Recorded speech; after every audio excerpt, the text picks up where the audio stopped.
You've been lied to about what is meant for you. They told you that if you try hard enough, push long enough, and refuse to walk away, anything can be yours. But if that were true, why do the things you force the most feel the most fragile? Why does what you chase keep slipping through your hands, leaving you drained, restless, and quietly defeated? The truth is, if you have to force it, it was never yours to begin with. Buddhist wisdom has whispered this for centuries, that what belongs to you flows toward you without violence, without desperation, without the feeling that you must fight life just to keep it. Tonight, as you listen, something inside you will begin to release. The grip you've held on people, outcomes, and expectations will slowly loosen. The tension in your body will soften. The noise in your mind will slow down, and a strange calm will take its place, like finally setting down a weight you forgot you were carrying. This isn't just about letting go. This is about recognizing what was never meant to stay. Are you ready? Let's begin. Because once you start seeing this truth, you cannot unsee it. You begin to notice how much of your exhaustion did not come from life itself, but from the constant pushing against it. Not loud pushing, not obvious struggle, but a quiet, relentless pressure you placed on reality to become what you wanted instead of what it was. And this is where the deepest suffering often begins, not in failure, not in loss, but in the moment you decide that what is happening is unacceptable and must be forced into something else. There is a kind of violence that leaves no bruises. No one sees it. No one hears it. Yet it drains more energy than any physical battle ever could. It happens in silence, inside the mind, when you tighten against what is instead of softening into it. It starts subtly, a conversation that doesn't go the way you planned, so you replay it again and again, trying to reshape it in your head. A person who grows distant, so you push harder, text more, explain more, hoping effort can reverse their withdrawal. A goal that refuses to unfold, so you double your pressure, believing strain will produce alignment. None of this looks violent from the outside. It looks like determination. It looks like discipline. It even looks admirable. But inside, something fragile is being crushed. Forcing outcomes is rarely loud. It is quiet insistence. It is waking up already tense because the day must go a certain way. It is feeling a knot in your chest when things drift off script. It is the refusal to allow uncertainty to exist. Over time, the body begins to carry the cost of this resistance. Shoulders stay tight, sleep becomes shallow. Thoughts race even during moments that should feel calm. You may not call it suffering because you have grown used to it, but the body knows. The nervous system knows. It registers the constant message that the present moment is not acceptable. Buddhist teachings often speak of suffering as something created, not imposed. Not something life does to you, but something that forms when you resist the shape of reality. When you force, you are declaring war on what is already happening. And wars, even quiet ones, demand energy. They demand vigilance. They demand that you never relax, because relaxing would mean accepting something you have decided should not be happening. This is why forcing outcomes leads to exhaustion long before visible burnout appears. The fatigue begins internally, not externally.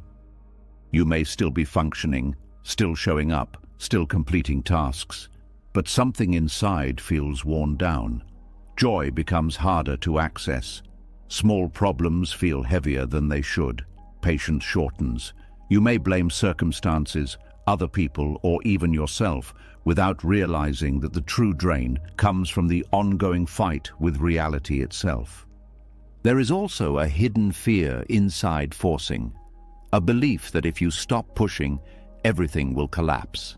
That if you loosen your grip, you will lose control completely.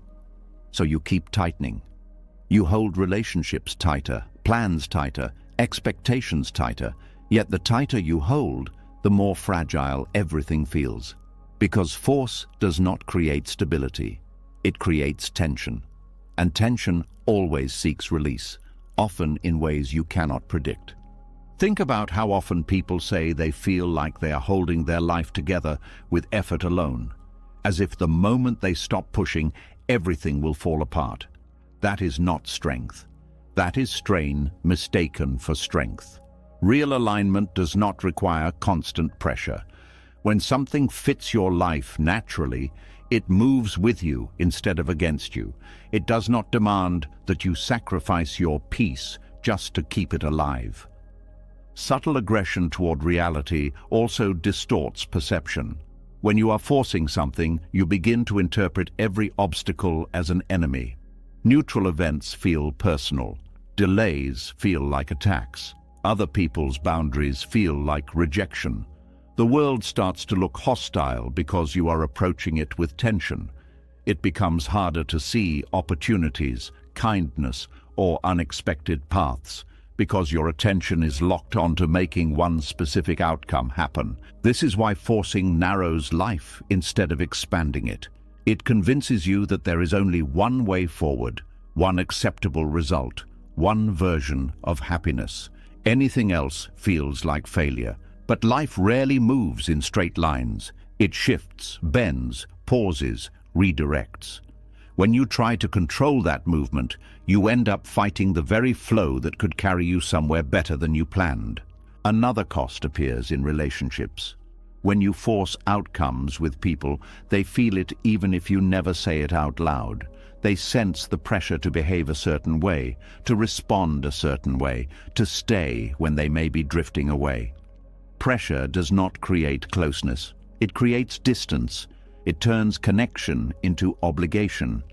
Over time, what you are trying to hold on to begins to slip further away, not because you did something wrong, but because force replaces freedom.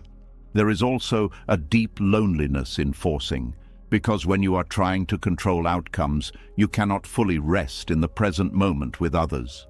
Your mind is always somewhere else, calculating, adjusting, anticipating. You become physically present but emotionally absent. Even joyful moments feel incomplete because part of you is still managing the future. The irony is that many people force outcomes because they believe it will reduce pain. They think that if they can just make things go their way, the anxiety will stop. But forcing creates its own pain, one that lingers quietly in the background.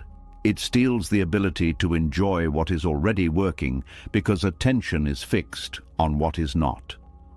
Buddhist reflection invites a different approach, not passive resignation, but gentle participation in reality as it unfolds. Instead of gripping, you observe.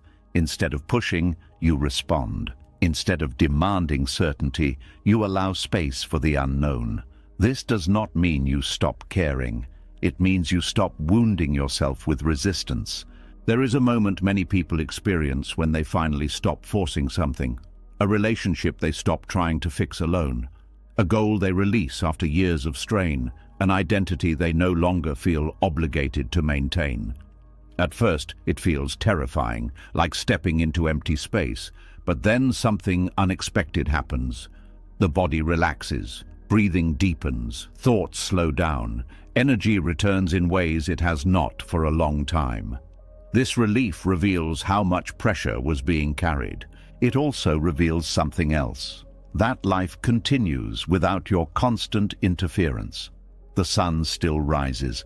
Conversations still happen. Opportunities still appear. In fact, new possibilities often emerge once the old struggle ends. Possibilities that could not be seen while your vision was narrowed by force. Subtle aggression toward reality also blocks intuition. When you are forcing, you are not listening. You override quiet signals that something is misaligned because you are focused on achieving the outcome you decided must happen. But the body and mind often know before you admit it. The tension, the unease, the sense that something is off even when everything looks fine on paper. These are not weaknesses. They are guidance systems trying to redirect you. Ignoring them requires effort, constant effort, and that effort accumulates as fatigue. Many people do not realize how much of their exhaustion comes from living in misalignment rather than from the actual tasks of life. Two people can work equally hard, yet one feels energized while the other feels drained.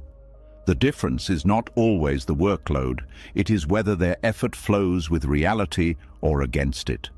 Forcing outcomes also keeps you attached to timelines that may not belong to you.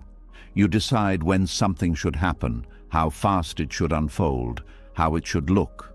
When reality does not comply, frustration builds. But life operates on a rhythm that cannot be rushed without consequences. Growth, healing, connection, understanding, these processes resist acceleration. They require space, patience, and sometimes stillness. Stillness is uncomfortable for someone used to forcing. It feels like doing nothing, like losing ground. But stillness is often where clarity returns. It is where you can finally hear the quiet truth that was drowned out by constant pushing. There is also a deeper layer to this violence. It is not only aggression toward reality, but toward yourself. When you force, you send a message that your current experience is unacceptable, that you must constantly fix, improve, control, or escape. This creates a chronic sense of insufficiency, as if you are always behind, always not enough, always needing to catch up to a version of life that exists only in your expectations. Letting go of force does not mean abandoning effort. It means choosing effort that feels alive instead of effort that feels suffocating. There is a difference between moving forward and dragging yourself forward. One expands you, the other depletes you. Peace begins not when everything becomes perfect, but when the internal war ends. When you stop treating reality as an opponent and start meeting it as it is. This does not make you passive. It makes you responsive instead of reactive. You still act, still care, still build, but without the underlying tension that turns action into struggle. Over time, this shift changes how you experience life. Challenges feel lighter because you are no longer fighting both the situation and your resistance to it. Relationships feel easier because you are not trying to control how others feel. Goals feel meaningful again because they are chosen from alignment rather than desperation. The quietest transformation is the return of energy. Not explosive motivation, not adrenaline, but steady, calm vitality. The kind that does not disappear at the first obstacle. The kind that allows you to move through life without feeling like you are constantly pushing a heavy weight uphill. And perhaps the most surprising realization is this. Many of the things you were forcing were never meant to stay, not as punishment, not as failure, but as redirection. Life was not resisting you. It was guiding you away from what would have cost you even more in the long run. When you stop forcing, you begin to see which doors open without struggle, which conversations flow naturally, which opportunities arrive without chasing.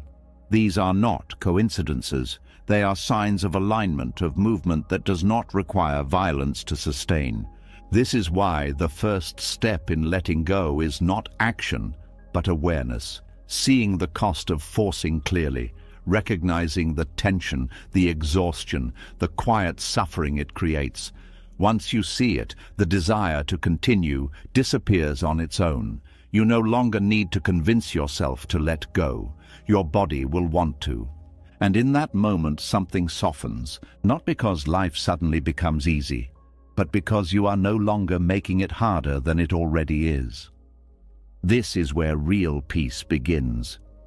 Not in controlling outcomes, not in winning battles, but in stepping out of the war you were never meant to fight. And once the war inside begins to quiet, another truth slowly rises to the surface. The exhaustion was not only coming from forcing life, it was also coming from the belief that struggle itself is what made you valuable. When you stop pushing against everything, a strange discomfort appears, not because something is wrong, but because you no longer recognize yourself without the tension.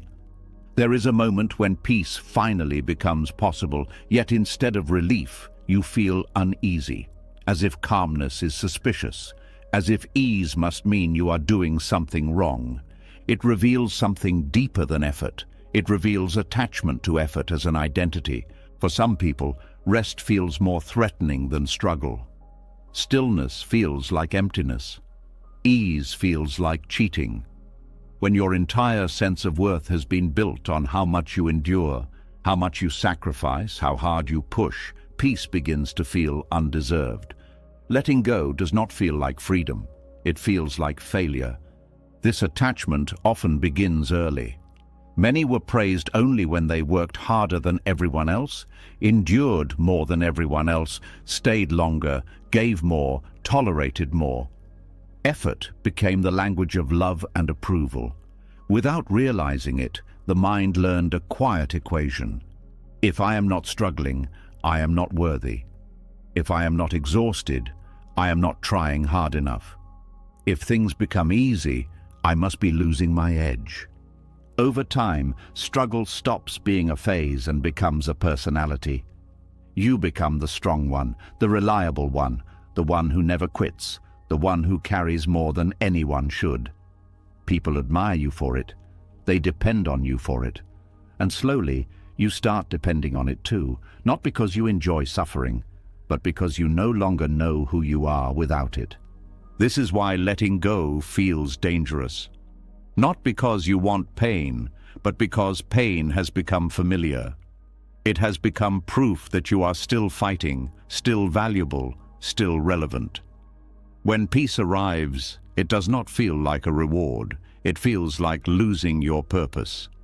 Attachment to effort also creates a fear of being seen as lazy or weak. Even when no one is judging you, an internal voice keeps whispering that you should be doing more, pushing more, proving more. Rest becomes something you must justify instead of something you are allowed to have. Joy feels temporary, as if it must be earned again through difficulty. This is especially true for people who built their identity around survival. When life required constant resilience, calmness did not exist as an option. So when circumstances finally allow softness, the nervous system does not trust it. It stays alert, waiting for the next crisis, ready to return to the familiar role of the fighter. There is also a subtle pride hidden in effort, a sense of superiority that comes from being able to endure what others cannot. It feels empowering at first, like armor that protects you from vulnerability. But armor also prevents closeness, prevents rest, prevents ease. It keeps you safe, but it also keeps you isolated. When struggle becomes identity, relationships can suffer in ways that are hard to notice. You may feel uncomfortable receiving help because you are used to being the one who gives. You may reject kindness because it disrupts the role you have always played. You may even choose situations that require constant effort because they confirm the story you tell yourself about who you are. Peace, on the other hand, requires you to exist without performance. It asks you to be rather than prove. It removes the familiar markers that told you you were doing enough. Without struggle, you may wonder what remains. Who am I if I am not fighting something? What is my value if I am not overcoming obstacles? This is where letting go begins to feel like losing yourself. Not because you actually are, but because you are shedding a version of yourself that was built on survival rather than alignment. Buddhist reflection teaches that clinging to any identity creates suffering, even identities that seem admirable. The identity of the hard-working one, the resilient one, the one who never stops, these can become cages disguised as strengths. They keep you trapped in patterns long after they stop serving you. Another hidden cost appears in how you approach goals. When effort is identity, you may choose the hardest path even when a simpler one exists. Not consciously, but because ease feels unfamiliar. You may distrust opportunities that come naturally because they do not match the narrative of struggle you are used to. Success without suffering can feel undeserved, as if you skipped something important. This mindset also keeps people tied to situations they have already outgrown. Walking away feels like admitting that all the effort invested was wasted. So they stay, not because the situation is right, but because leaving would mean redefining who they are. It would mean accepting that value does not come from endurance alone. There is also grief in releasing the identity of the struggler. It may have protected you. It may have carried you through times when there was no other choice. Letting it go can feel like abandoning a part of your history. But growth often requires honoring what once saved you, while recognizing that it no longer needs to define you. Peace does not erase strength. It reveals a different kind of strength, one that does not require constant tension, one that allows softness without collapsing, one that trusts that worth is not measured by exhaustion. When people begin to detach from effort as identity, they often discover how much life they missed while they were busy proving themselves. Moments of quiet joy, simple connection, spontaneous creativity, things that cannot survive in an environment of constant pressure. They realize that presence was sacrificed for performance. The body also responds to this shift. Chronic tension begins to release. Breathing deepens. Sleep improves. Energy becomes steadier instead of fluctuating between adrenaline and burnout. The nervous system learns that it does not have to stay in survival mode to feel safe. Yet the transition is not immediate. There may be periods where you feel lost, unsure of how to move without the old drive. Motivation may change shape, becoming less frantic and more intentional. At first, this slower rhythm can feel like stagnation, but it is actually recalibration. You are learning how to act without self-violence. Another realization emerges during this process. Many of the things you achieved through force did not bring the fulfillment you expected, not because the achievements were meaningless, but because the motivation behind them was rooted in proving worth rather than expressing truth. When effort shifts from proving to expressing, actions feel lighter, even when they are challenging. This is the difference between effort and strain. Effort aligned with purpose energizes. Strain driven by identity depletes. One moves you forward, the other keeps you trapped in cycles of exhaustion. Letting go of attachment to effort also allows you to receive life instead of constantly trying to shape it. Opportunities, relationships, and insights begin to arrive without being chased. You start noticing how much unfolds naturally when you stop gripping everything so tightly. There is also a quiet humility in releasing the need to prove. You no longer need to be the strongest in the room, the most resilient, the one who never breaks. You allow yourself to be human, to need rest, to ask for support, to exist without performing strength. This humility does not make you smaller, it makes you real. And reality, when not resisted, has a way of carrying you toward what fits without demanding constant effort. Eventually, peace stops feeling undeserved. It begins to feel like a home you forgot you were allowed to return to. You realize that worth was never meant to be earned through suffering alone. It was always present, waiting for you to stop running long enough to notice it. Letting go, then, is not failure. It is the courage to exist without the armor of struggle. It is the willingness to discover who you are when you are no longer defined by how much you can endure. And in that discovery, something unexpected appears. Not weakness, not emptiness, but a quiet strength that does not need to prove itself to anyone, including you. This is where the identity of effort dissolves, making space for a life that no longer requires constant struggle to feel meaningful. And when the identity built on struggle begins to loosen, another fear rises quietly from underneath it. If effort is no longer proving your worth, if pushing is no longer holding your life together, then what happens when you finally open your hands? What happens when you stop gripping the very things that have been hurting you? A strange panic appears, not because you want the pain, but because you fear the emptiness that might follow its absence. It is the fear of having nothing to hold, nothing to fix, nothing to chase. The fear that if you release what was never meant to stay, you will be left with silence instead of relief. Sometimes the weight in your hands hurts, yet you keep holding it because the idea of empty hands feels even more frightening. There is a moment that comes after letting go when everything goes quiet. No more tension to manage, no more problem to solve, no more familiar struggle to occupy your thoughts. At first, this quiet does not feel peaceful. It feels exposed. It feels like standing in an open space without walls, without noise, without distractions. The mind begins searching desperately for something to grab onto, even if that something was the very source of suffering. This fear of empty hands is deeply human. Holding on to pain at least feels like holding on to something. Pain has shape, it has familiarity, it gives the illusion of control because it is known. Emptiness, on the other hand, feels unpredictable. It forces you into uncertainty, into a space where you do not yet know what will replace what you released. Many people stay attached to relationships, ambitions, roles, and identities long after they stop nourishing them, not because they believe they are good, but because they fear the void that might follow their absence. The mind whispers that something is better than nothing, even when that something slowly erodes your peace. This fear often begins in moments of loss earlier in life.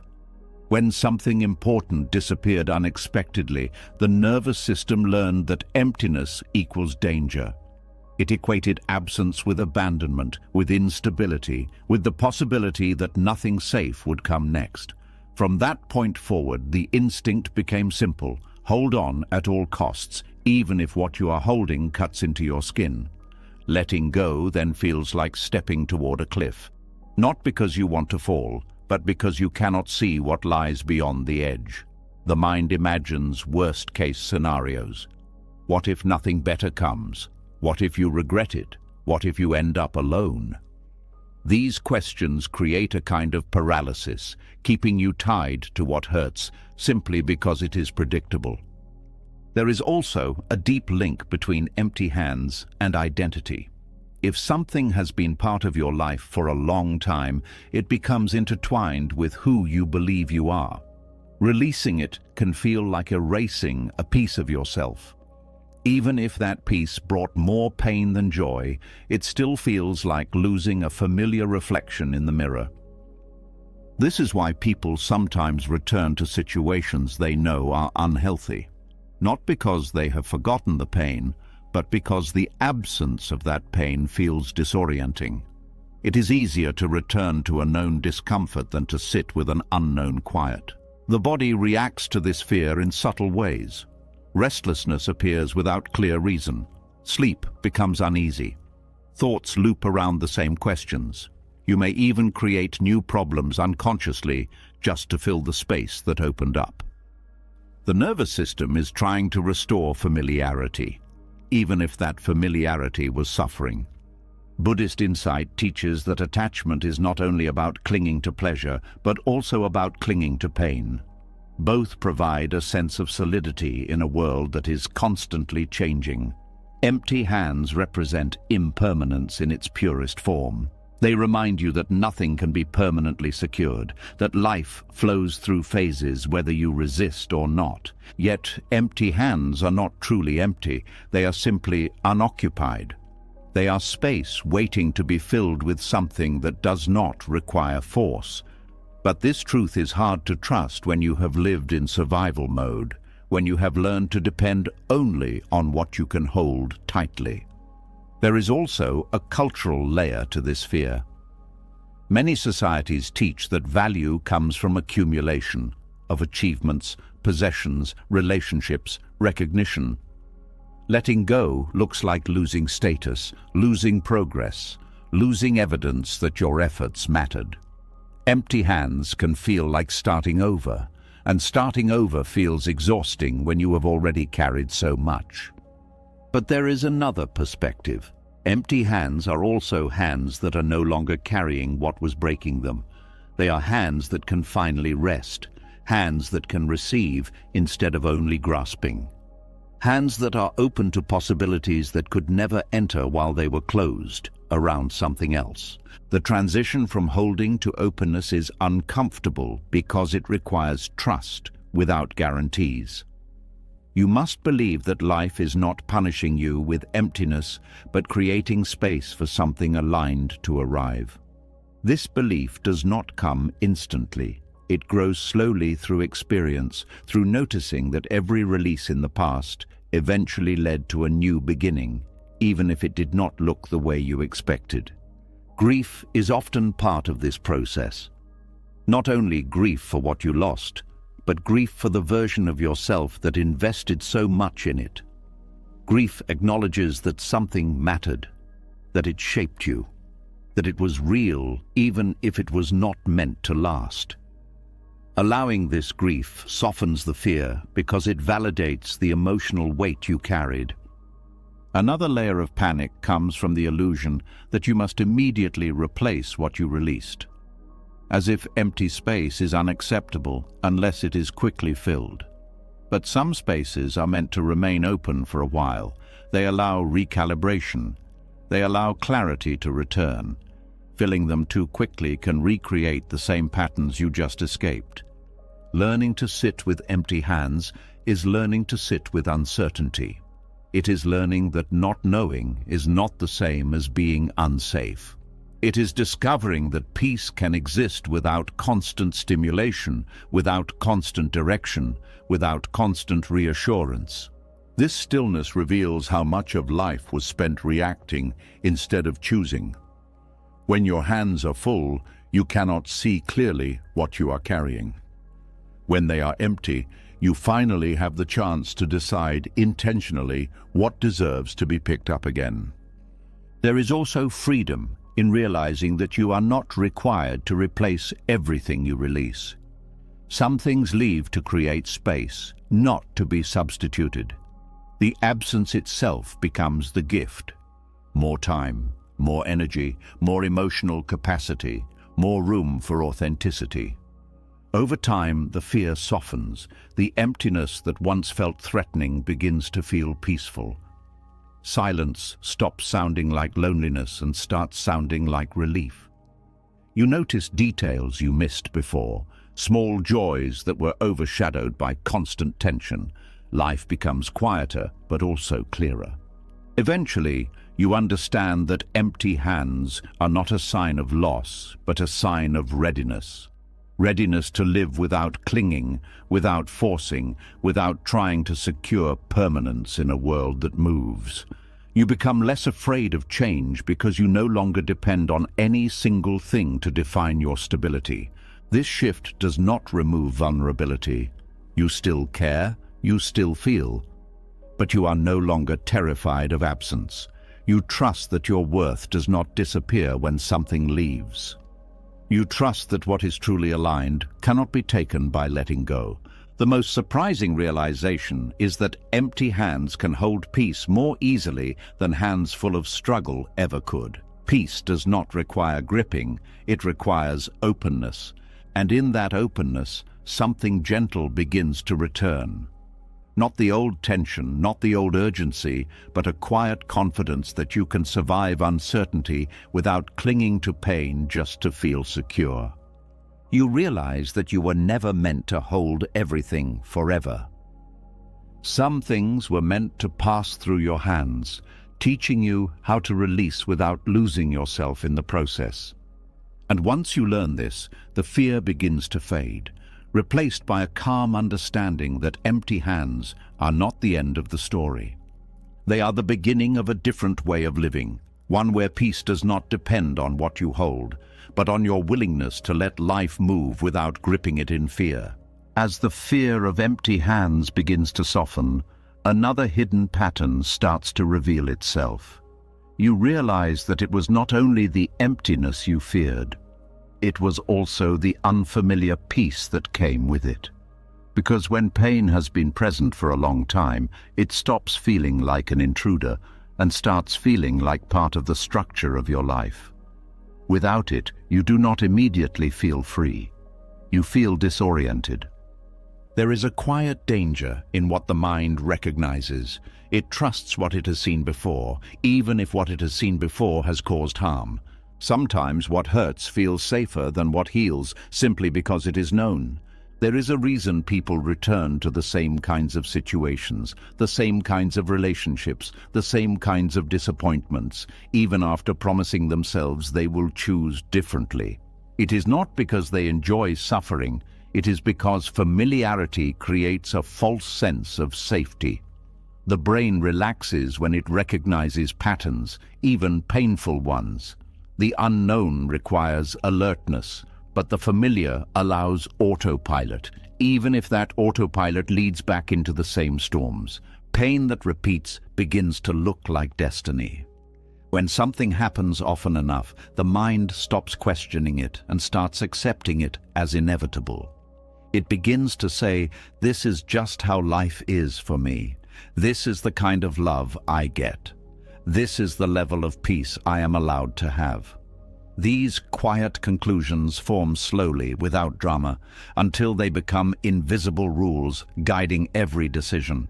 Mistaking familiar pain for destiny is not a conscious choice. It is an adaptation. When the nervous system learns that certain patterns are unavoidable, it stops resisting them to conserve energy.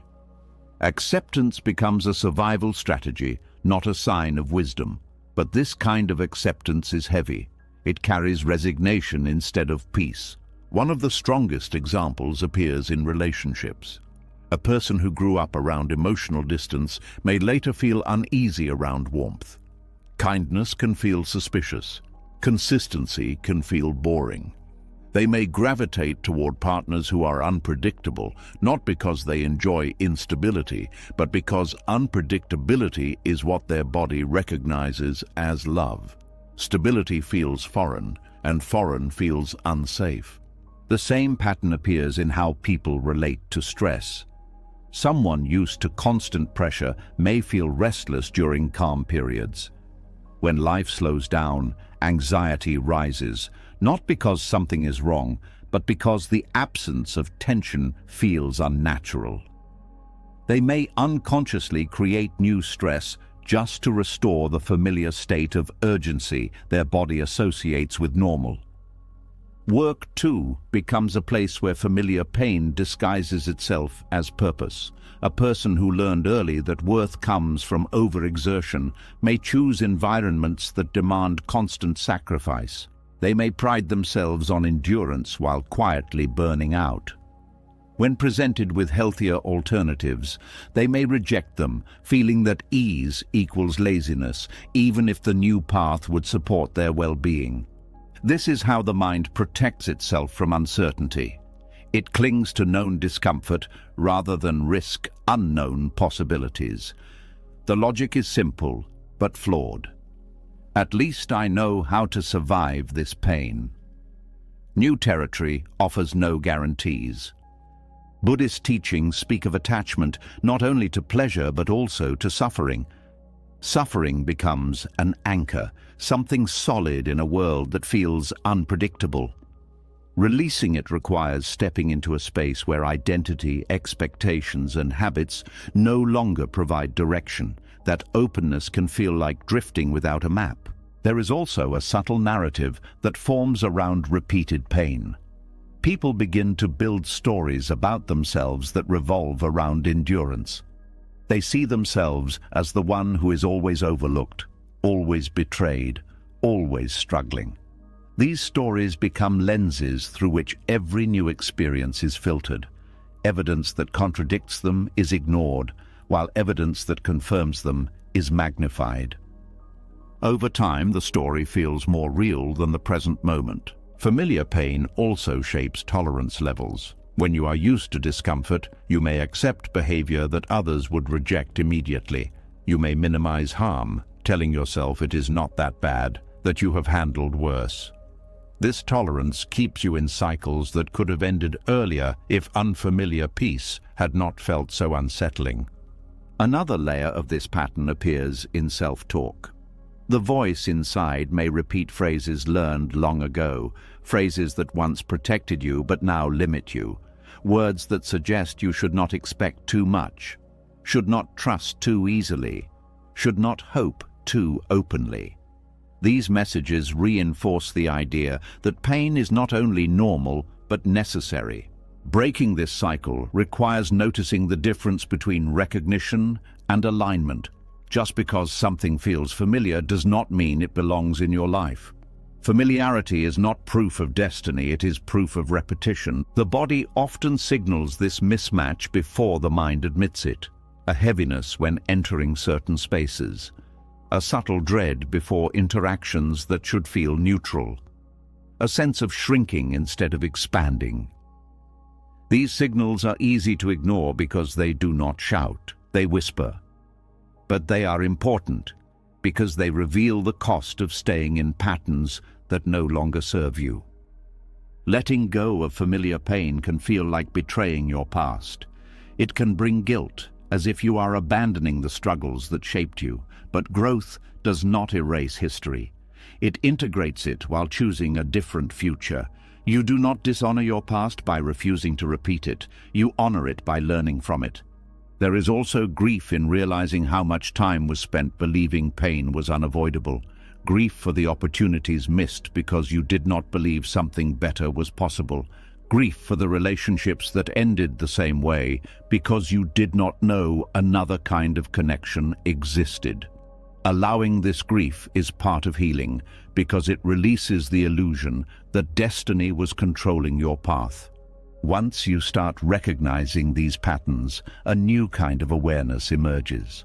You begin to pause before stepping into situations that feel too familiar.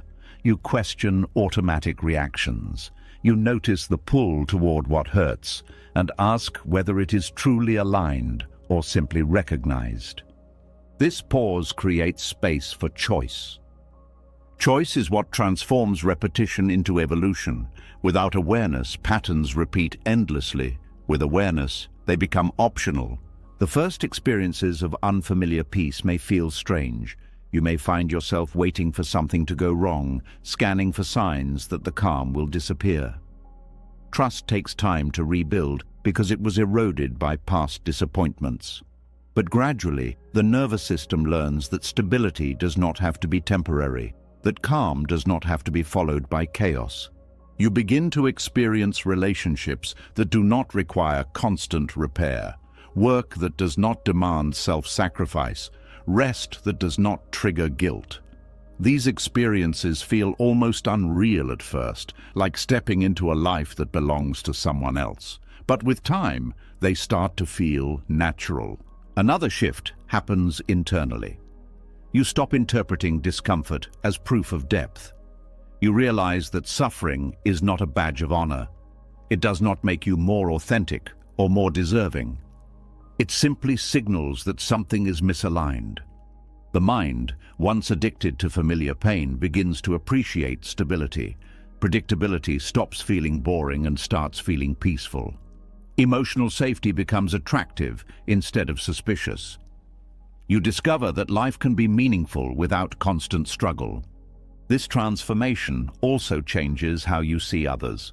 You become more compassionate, recognizing that many people are not choosing pain consciously. They are repeating what they know because it feels safer than exploring the unknown. This understanding replaces judgment with empathy. There is also empowerment in realizing that destiny is not determined by what you endured, but by what you choose next. Familiar pain loses its authority once you see it clearly. It becomes a memory instead of a guide. Eventually, the idea that suffering is inevitable begins to dissolve. You start noticing moments of genuine ease, moments where nothing needs to be fixed or endured. These moments expand, not because life becomes perfect, but because your perception changes. You stop searching for problems and start allowing peace to exist without questioning it. This is not naive optimism. It is a grounded acceptance that pain will come and go, but it does not have to define your path. You are not required to relive the same wounds to prove your resilience. You can choose experiences that nourish instead of deplete. The most liberating realization is that recognition is not destiny. You can acknowledge where you have been without returning there. You can honor your survival without staying in survival mode forever. As this understanding settles, something inside relaxes. Not dramatically, not all at once, but steadily. The pull toward familiar pain weakens. The attraction to what supports your well-being strengthens. You begin to trust yourself in a new way, not as someone who can endure anything, but as someone who can choose differently. And in that choice, a new path appears. Not one built on repetition, not one defined by suffering, but one shaped by awareness, intention, and the quiet courage to step away from what once felt inevitable. This is how destiny changes, not through force, but through the willingness to stop mistaking what is familiar for what is meant for you. As the illusion of familiar pain begins to loosen its grip, another pattern comes into view, quieter but just as binding. You start to notice that not everything that keeps you stuck is openly painful. Some situations do not hurt enough to force you to leave, yet they never feel whole enough to give you peace. They exist in a strange middle space, neither fulfilling nor completely broken. It is the space of almost. Almost happy, almost chosen, almost successful, almost healed, almost free. And because it is not entirely unbearable, you remain there longer than you should. There is a peculiar kind of attachment that forms around things that nearly work. When something is completely wrong, walking away becomes easier because the clarity is undeniable. But when something occasionally feels right, when there are moments of warmth, moments of progress, moments of hope, the mind holds onto those fragments as proof that the whole situation can still become what you need it to be. This is how people stay trapped in cycles that never resolve, not because they are weak, but because uncertainty mixed with occasional reward creates powerful attachment. The mind starts chasing the good moments, believing that if it tries harder, waits longer, adjusts more, those moments will become permanent. Situations that are almost right keep you suspended between hope and disappointment. You never fully relax because something is always missing, yet you never fully detach because something is always present. It becomes emotionally exhausting in a way that is difficult to explain because from the outside it does not look like suffering. It looks like patience, loyalty, perseverance. But inside there is constant tension. Relationships are one of the most common places where this addiction appears. When someone gives affection inconsistently, when connection feels strong one day and distant the next, the unpredictability itself becomes addictive. The mind keeps replaying the moments when things felt perfect, convincing you that those moments represent the true version of the relationship, while the painful moments are temporary distortions. This creates a loop where you wait for the return of something that was never stable to begin with. You tell yourself that if you just hold on, communicate better, change your approach, the balance will shift permanently, yet the cycle repeats, leaving you drained but still invested. The same pattern happens with goals. A project that shows promise but never fully materializes. A career path that offers glimpses of satisfaction but mostly frustration. You stay because you have already invested time and energy, and walking away would mean acknowledging that the payoff may never come. This is where the addiction deepens. Effort creates emotional investment, and investment makes detachment feel like loss, even if the situation itself has been quietly draining you for years. There is also a psychological mechanism at play. Humans are wired to respond strongly to intermittent rewards. When something good happens unpredictably, it becomes more compelling than something that is consistently pleasant. The unpredictability keeps you engaged, scanning for the next positive moment, hoping it will arrive sooner this time. Over time, you become attached not only to the situation, but to the anticipation itself. Waiting becomes part of your identity. You begin to measure time by how long you have endured, how long you have believed, how long you have stayed despite uncertainty. Another layer appears when you start linking your self-worth to the outcome. Leaving begins to feel like admitting that your effort did not change anything. Staying allows you to preserve the narrative that persistence will eventually be rewarded. It protects you from confronting the possibility that some things are not meant to be fixed by effort alone. There is also fear of the unknown after leaving the almost. Even though the current situation is unsatisfying, it is familiar. You know its rhythms, its disappointments, its brief highs. Stepping away means entering territory where nothing is guaranteed, where you must rebuild without the comfort of familiarity. This fear often keeps people in situations long after their intuition has told them it is time to move on. The mind invents reasons to stay. It tells stories about potential, about timing, about the idea that quitting now would waste everything you have already endured. But the cost of staying in almost is rarely visible all at once. It accumulates slowly. Opportunities pass because you are emotionally unavailable. Energy drains because you are constantly managing uncertainty. Joy fades because part of you is always waiting for something to change. You may also begin to lower your standards without realizing it. What once felt unacceptable becomes tolerable. What once felt insufficient becomes enough. Not because your needs changed, but because you adapted to scarcity. Buddhist reflection highlights the suffering created by attachment to outcomes that never arrive. The mind clings to the idea of completion, believing that closure will bring peace. But almost situations rarely provide closure. They fade slowly or drag on indefinitely, keeping you tethered to something unfinished. There is also a subtle illusion that the almost is safer than nothing. You tell yourself that partial connection is better than loneliness, partial success is better than starting over, partial clarity is better than uncertainty. Yet this half-state prevents you from experiencing the fullness that becomes possible only after release. Breaking free from the addiction to almost requires confronting the discomfort of finality. It means accepting that some chapters will not conclude neatly, that some questions will remain unanswered. It means trusting that clarity can come after the ending, not before. When people finally step away from almost situations, the first emotion is often not relief but grief. Grief for what could have been. Grief for the time invested. Grief for the hope that kept them there. This grief is necessary because it acknowledges the emotional reality of the attachment.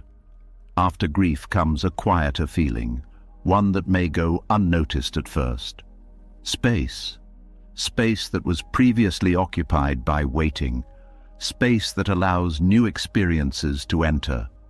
Space that lets you reconnect with parts of yourself that were neglected while you were focused on making something work. With time, you begin to see how much life was paused while you were living in almost. How many decisions were postponed. How many risks were avoided. How much of your identity was tied to a situation that never fully supported you. There is also a return of clarity. Without the constant emotional noise of uncertainty, your perception sharpens. You notice what genuinely aligns with you and what only resembles alignment on the surface. You become less willing to settle for fragments when you know wholeness is possible. The body responds as well. Chronic tension eases, sleep deepens, energy stabilizes. The nervous system, no longer trapped in cycles of hope and disappointment, begins to trust consistency again. Eventually, you reach a point where almost no longer feels acceptable. Not because you have become demanding, but because you have remembered what genuine peace feels like. You realize that fulfillment does not require perfection, but it does require stability, honesty, and mutual presence. This shift changes how you approach future situations. You become more attentive to early signs of imbalance. You trust your discomfort instead of dismissing it. You choose environments that nourish rather than deplete. The most profound realization is that almost was not keeping you close to what you wanted. It was keeping you far from it. By occupying your time, energy, and emotional capacity, it prevented you from seeking or recognizing something fully aligned. Letting go of almost is not about rejecting imperfection. It is about refusing to live indefinitely in a state of incompleteness that drains more than it gives. It is about honoring your need for wholeness, even if reaching it requires stepping into uncertainty first. When you finally release the almost, you may discover that life does not collapse. It expands. New connections form, new paths appear, new insights emerge, not because you forced them, but because you created space for them. And in that space, you begin to understand that what is truly meant for you does not leave you guessing, waiting, or negotiating for scraps of fulfillment. It meets you fully, not almost. It stays without needing constant repair. It feels calm instead of confusing. And once you experience that kind of alignment, the addiction to almost loses its hold, replaced by a quiet certainty that you no longer need to settle for fragments when your life has room for something whole. When you finally release the grip on what was only almost, another discomfort appears, quieter but deeply unsettling. You begin to realize that not everything in life ends with clarity. Not every connection offers an explanation. Not every chapter closes with words, apologies, or understanding. Some things simply loosen their hold and drift away without ceremony. And this lack of resolution can feel harder than conflict itself. There is a deep human urge to make sense of endings, to name them, analyze them, frame them in a way that feels complete. Without that sense of completion, the mind keeps circling back, searching for the missing piece that will allow it to move on peacefully. It wants a final conversation, a final reason, a final confirmation that what happened had meaning. But not all endings are meant to be explained. Some are meant to dissolve. There is a kind of suffering that comes from trying to force closure where life is offering quiet release instead. You ask questions that no one can answer. You replay events, trying to locate the exact moment when everything changed. You imagine conversations that might bring relief, believing that if you could just understand, you could finally rest.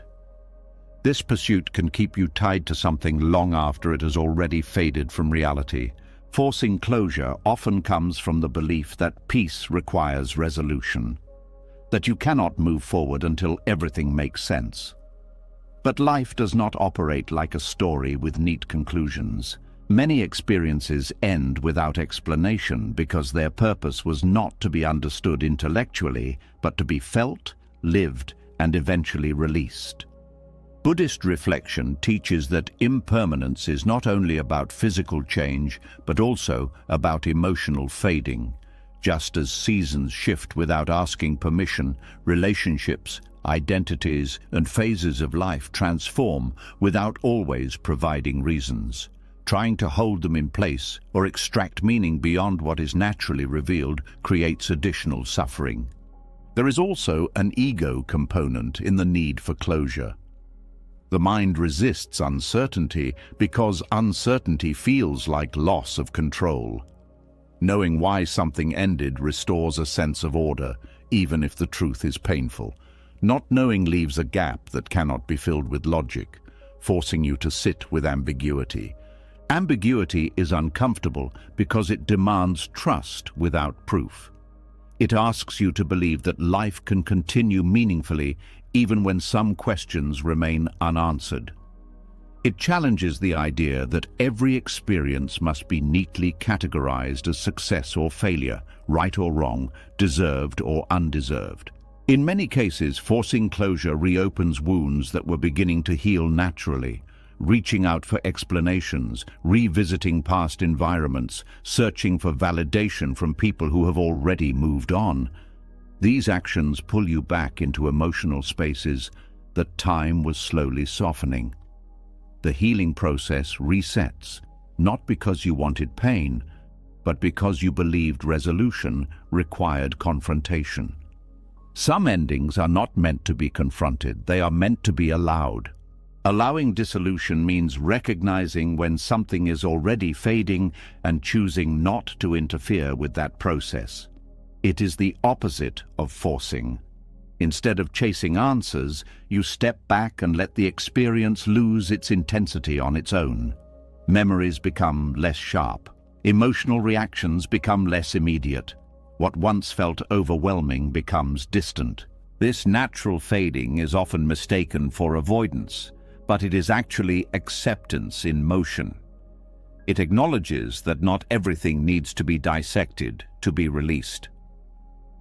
Another challenge arises when you confuse closure with validation. You may believe that if someone acknowledges your pain or admits their role in it, you will finally feel at peace. While validation can be comforting, tying your healing to another person's response gives them continued influence over your inner state. True closure comes from within, not from someone else's understanding. There is also grief in accepting that you may never receive the answers you hoped for. Grief for the imagined conversation that would have brought clarity. Grief for the belief that everything meaningful ends with mutual recognition. Allowing this grief is part of dissolving attachment to the idea that closure must be earned. Over time, you begin to see that clarity often arrives indirectly, not through explanations but through distance. As you move forward, new experiences provide perspective that was impossible while you were still inside the situation.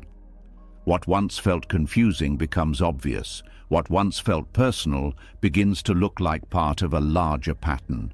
Distance reveals truths that analysis could not. There is also a subtle freedom in not knowing everything. When you stop demanding complete understanding, you allow life to remain complex and open-ended. You no longer need every experience to fit into a tidy narrative. You accept that some things existed simply to shape you, not to be explained. This shift changes how you relate to future endings as well. You become less desperate for finality, more willing to let things unfold naturally.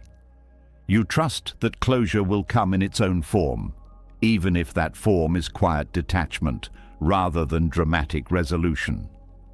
The body responds to this acceptance. Tension that was fueled by constant rumination begins to ease. Sleep improves because the mind is no longer replaying scenarios late into the night. Emotional stability returns because you are no longer oscillating between hope for answers and frustration at their absence. Another transformation occurs in how you see time. When you are chasing closure, you feel stuck in the past. When you allow dissolution, time begins to flow again. You re-engage with the present moment instead of mentally revisiting what is no longer happening. There is also humility in accepting that you may never fully understand certain experiences. This humility softens the need to control life through interpretation. It opens space for curiosity instead of certainty, for reflection instead of fixation. Eventually, you realize that closure is not a door someone else must close for you. It is a process of releasing your grip on the need for explanation. It is the willingness to let unanswered questions exist without letting them dominate your peace. Dissolution, unlike forced closure, is gentle. It does not demand action. It unfolds gradually as you redirect your attention toward what is alive in your life now. New connections, new interests, new insights slowly replace the space once occupied by the past. What once felt unfinished stops feeling urgent. The memory remains, but it no longer defines your emotional landscape. There is also a deeper lesson hidden here. Not everything ends because it was broken. Some things end because their purpose was temporary. They were meant to intersect with your life for a period of time and then fade as you evolved. Trying to preserve them beyond that period creates resistance against natural change. When you allow dissolution, you honor the role something played without insisting that it remain forever. You acknowledge that value does not require permanence. This perspective reduces fear of future endings. You stop seeing them as failures and start seeing them as transitions. Each phase prepares you for the next, even if the connection between them is not immediately visible. Peace arrives not as a sudden revelation, but as a quiet absence of urgency. You stop checking for signs, stop rehearsing conversations, stop searching for hidden meanings. You feel grounded in the present because you are no longer mentally negotiating with the past. In that grounded state, gratitude can emerge. Gratitude for what existed, even if it did not last. Gratitude for the lessons learned, even if they were painful. Gratitude for the fact that life continues to move, offering new possibilities that would not exist if everything remained unchanged. This is the wisdom of allowing things to fade. Not every story needs a final chapter written in bold letters. Some stories end in soft ink, gradually disappearing from the page as new words take their place. And when you accept this, you discover a deeper form of closure, one that does not rely on explanations or approval, but on your ability to release without needing the ending to make sense. In that release, the past loosens its hold, the present becomes lighter, and the future opens quietly, without pressure, without force, simply waiting for you to step into it, with hands no longer clenched around what has already dissolved. As you begin to accept that some things dissolve without explanation, another realization surfaces, one that is harder to admit because it touches pride. Not every struggle continues because of love, purpose, or hope. Some struggles continue because the ego refuses to walk away without winning. Even when the battle itself has stopped making sense, something inside insists on staying until victory is declared. And yet there are battles that were never meant to be won, only understood. There is a quiet discomfort that appears when you consider stepping away from something unfinished. A voice inside asks what it will say about you if you leave, whether it will look like weakness, failure, or defeat. This voice does not care about peace. It cares about image, about the story you tell yourself about who you are. Pride can turn suffering into a competition you refuse to lose. The ego thrives on comparison and validation. It wants to prove that you were right, that you tried harder, that you endured more, that you deserved a different outcome. It clings to the belief that persistence guarantees resolution, even when reality has already moved on. Walking away feels like admitting that effort alone could not change everything. This is why people stay locked in conflicts long after the original issue has faded. Arguments that could have ended quietly continue because neither side wants to concede. The need to be right becomes more important than the possibility of peace. Even silence can become a battleground, a refusal to acknowledge that the fight itself has lost meaning. In relationships, this pattern often appears as the refusal to let go of someone who has already emotionally left. Instead of grieving and releasing, the ego shifts into recovery mode, determined to restore what was lost. Not necessarily because the connection is still healthy, but because losing feels like losing status, losing identity, losing proof that you were valued. The ego interprets rejection as a challenge to be reversed rather than a message to be heard. There is also a deep fear of irrelevance hidden inside this obsession. If the battle ends without victory, what was all that effort for? What was all that pain for? The ego wants a narrative that justifies the struggle. Without it, the experience feels wasted, and wasted effort threatens the identity built around endurance and resilience. But some battles exist only to show you the limits of control. They reveal that not everything can be fixed through determination. They expose the illusion that effort equals entitlement. In Buddhist reflection, surrender is not defeat but clarity. It is the recognition that fighting reality only deepens suffering. The difficulty is that surrender does not provide the dramatic satisfaction of victory. It is quiet, almost invisible. No applause, no acknowledgement, no clear moment where you can say the struggle was resolved. It feels anticlimactic compared to the intensity of the fight. Yet within that quiet lies relief that victory could never provide. Another reason the ego resists surrender is because it confuses letting go with losing value. It believes that if you stop trying, you stop mattering. But value is not measured by how long you stay in a losing battle. It is measured by your ability to recognize when a path no longer leads anywhere meaningful. This realization requires humility. Humility is uncomfortable because it strips away the protective layers of pride. It asks you to accept that you do not control everything, that you are not always meant to prevail, that sometimes wisdom lies in stepping back rather than pushing forward. There is also anger embedded in the ego's resistance. Anger at injustice, at unmet expectations, at the idea that life did not reward your effort in the way you believed it should. This anger can fuel continued struggle long after it stops serving any constructive purpose. It keeps you emotionally tied to something that has already ended physically. Over time, this attachment to winning can distort your perception. You may reinterpret events to maintain the belief that victory is still possible. You may ignore clear signs that the situation is unsalvageable. You may even escalate your efforts, hoping that intensity will force a breakthrough.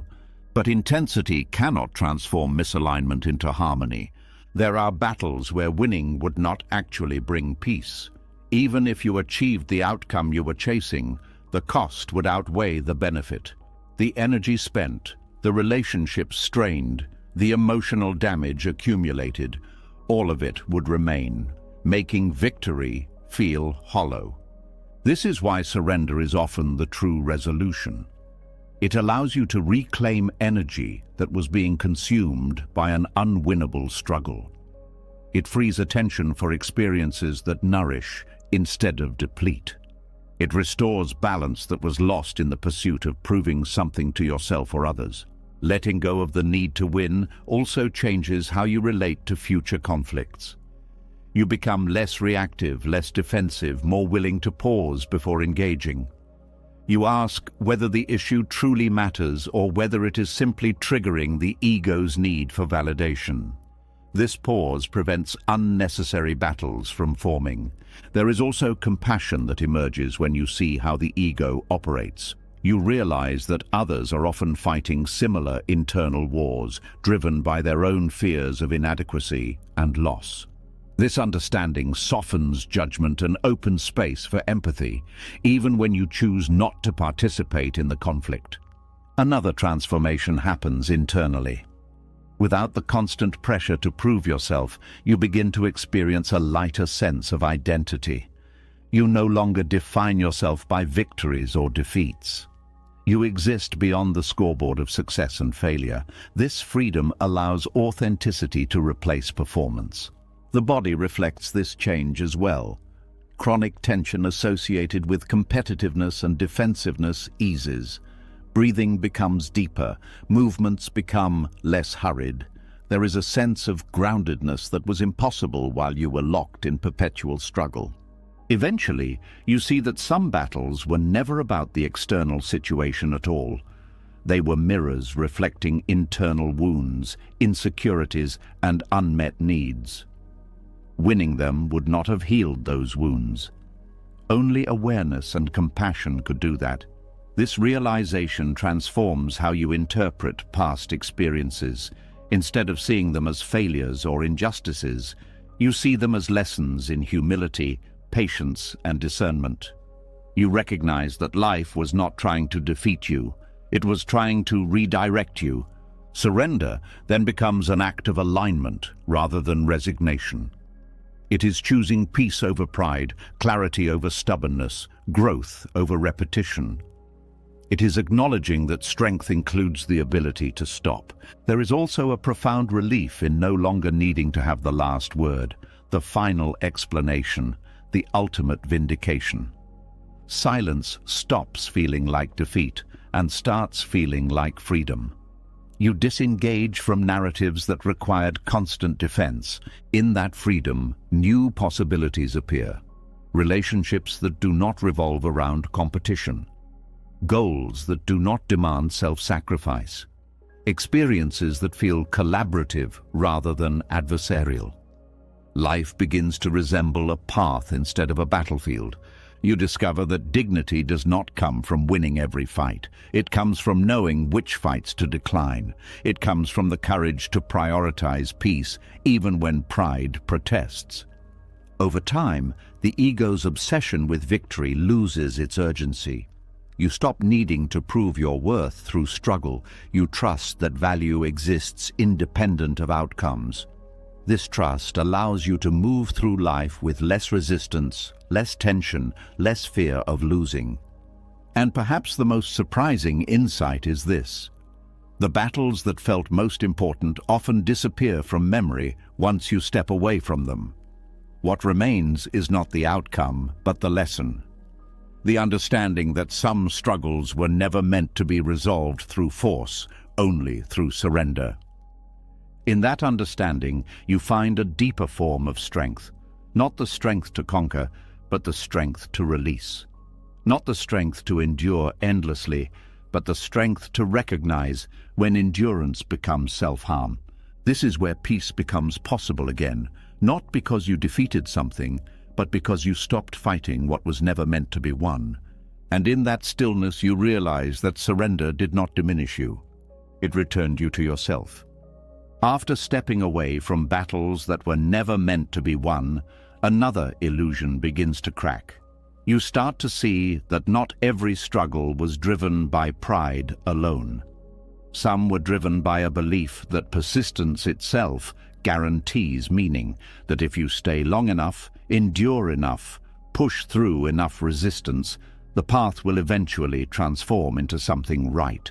But there is a quiet truth many people avoid. Staying does not always mean growing. Enduring does not always mean progressing. Sometimes it only means you have not allowed yourself to question whether the path itself was ever meant for you. There is a deep sadness in realizing how much of your life was shaped by the idea that quitting equals failure. That walking away means weakness. That true strength is measured by how long you can endure discomfort without changing direction. This belief keeps people moving forward on roads that slowly drain them, hoping that one more step will finally make everything feel worth it. Persistence is often praised as a virtue, and in many situations it is. But persistence without awareness can become a trap. It convinces you that effort can compensate for misalignment, that if something feels wrong, the solution is not to reconsider, but to try harder. Over time, this creates a strange kind of numbness. You stop asking whether the path fulfills you and start asking only whether you are strong enough to survive it. Fulfillment becomes secondary to endurance. Meaning becomes secondary to consistency. This confusion often begins with good intentions. You commit to something believing it will lead to growth, stability, or happiness. When challenges appear, you push through them because that is what responsible people do. But when the challenges never transform into clarity, when the discomfort never evolves into satisfaction, the mind struggles to accept that persistence might not be the answer. Instead, it doubles down. This doubling down can keep you tied to careers that no longer reflect who you are, to environments that shrink you instead of expanding you, to goals that once inspired you but now feel heavy and distant. You tell yourself that leaving would waste all the time already invested, that starting over would be irresponsible, that others would not understand. But the cost of staying often remains invisible until exhaustion becomes undeniable. Misalignment does not always appear as dramatic distress. It often shows up as a quiet sense of disconnection, work that feels mechanical instead of meaningful, conversations that feel draining instead of energizing, days that blur together without a sense of progress or fulfillment. You may still function, still perform, still meet expectations, but something inside feels muted. The body keeps signaling this misalignment long before the mind admits it. Chronic fatigue, tension that does not fully release, a constant background restlessness that no amount of rest seems to resolve. These are not signs of weakness. They are signs that energy is being spent in a direction that does not replenish it. Alignment, in contrast, has a different quality. Even when it requires effort, it does not feel like self-betrayal. Challenges feel purposeful rather than draining. Time feels invested rather than lost. You may still get tired, but the tiredness is clean, not heavy with resentment or doubt. Confusing persistence with alignment prevents you from noticing this difference. Another reason people stay on misaligned paths is fear of uncertainty. Even if the current situation feels wrong, it is known. Leaving introduces variables that cannot be predicted. The mind prefers familiar discomfort over unfamiliar possibility because familiarity creates a sense of control. There is also social pressure embedded in persistence. Society often celebrates those who stay committed regardless of personal cost. Stories of sacrifice and endurance are admired, while stories of quiet redirection are overlooked. This makes it harder to trust your own instincts when they suggest that a different path might be necessary. The ego can also attach to persistence as proof of strength. Being the one who never gives up becomes part of identity. Letting go then feels like losing that identity, even if holding on to it causes harm. Buddhist reflection offers a different perspective. It suggests that right effort is not about pushing endlessly, but about directing energy where it leads to growth and reducing energy where it leads to suffering. This requires awareness, not just determination. Awareness allows you to ask deeper questions, not only whether you can continue, but whether continuing serves your well-being. Not only whether you are capable of enduring, but whether endurance is necessary at all. There is a moment when persistence shifts from noble to destructive. It happens quietly, when staying no longer comes from purpose, but from fear. Fear of being judged, fear of losing stability, fear of admitting that something important did not turn out as expected. Recognizing this shift requires honesty that can feel uncomfortable. It asks you to separate your past commitment from your present reality, to acknowledge that what once made sense may no longer align with who you have become. Growth changes priorities. Experiences reshape values. What felt meaningful years ago may feel restrictive now. Clinging to outdated commitments prevents you from evolving into the person you are becoming. There is also grief in accepting misalignment.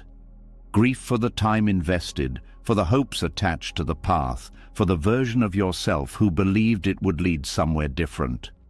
Allowing this grief is essential because it honors the sincerity of your past choices while freeing you to make new ones. Walking away from misalignment does not erase the value of what you learned along the way.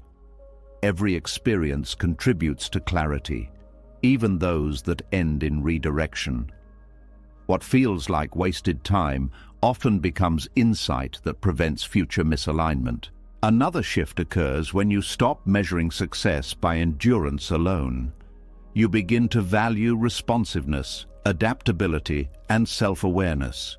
You recognize that strength includes the ability to change course, not just the ability to stay the course. This perspective transforms how you approach future decisions. You listen more closely to your internal signals. You pay attention to whether something energizes or depletes you.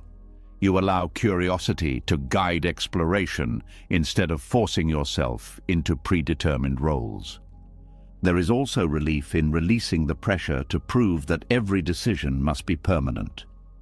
Life becomes a process of alignment rather than a series of irreversible commitments. This flexibility allows you to move with changing circumstances instead of resisting them. Over time, you begin to experience a different kind of persistence, one rooted in alignment rather than obligation. Effort feels intentional instead of compulsive. Challenges feel meaningful because they contribute to something that resonates deeply with you. The body responds to this alignment with renewed vitality. Energy becomes more stable. Motivation returns without needing constant pressure. Creativity reappears because your mind is no longer preoccupied with surviving a path that does not fit. Relationships also improve because you are no longer carrying hidden frustration. When you live in alignment, you interact from a place of authenticity rather than exhaustion. Communication becomes clearer, boundaries become easier to maintain, and connection becomes more genuine. There is also a growing sense of trust in yourself. Trust that you can recognize when something no longer serves you. Trust that you can navigate uncertainty without collapsing. Trust that your worth is not defined by how long you endure something misaligned. Eventually, you realize that persistence is most powerful when paired with discernment. Without discernment, it becomes stubbornness. With discernment, it becomes dedication to what truly matters. This realization dissolves the fear of starting over. Starting over stops looking like failure and starts looking like alignment in motion. It becomes a conscious choice to invest your energy where it has the potential to return meaning, not just exhaustion.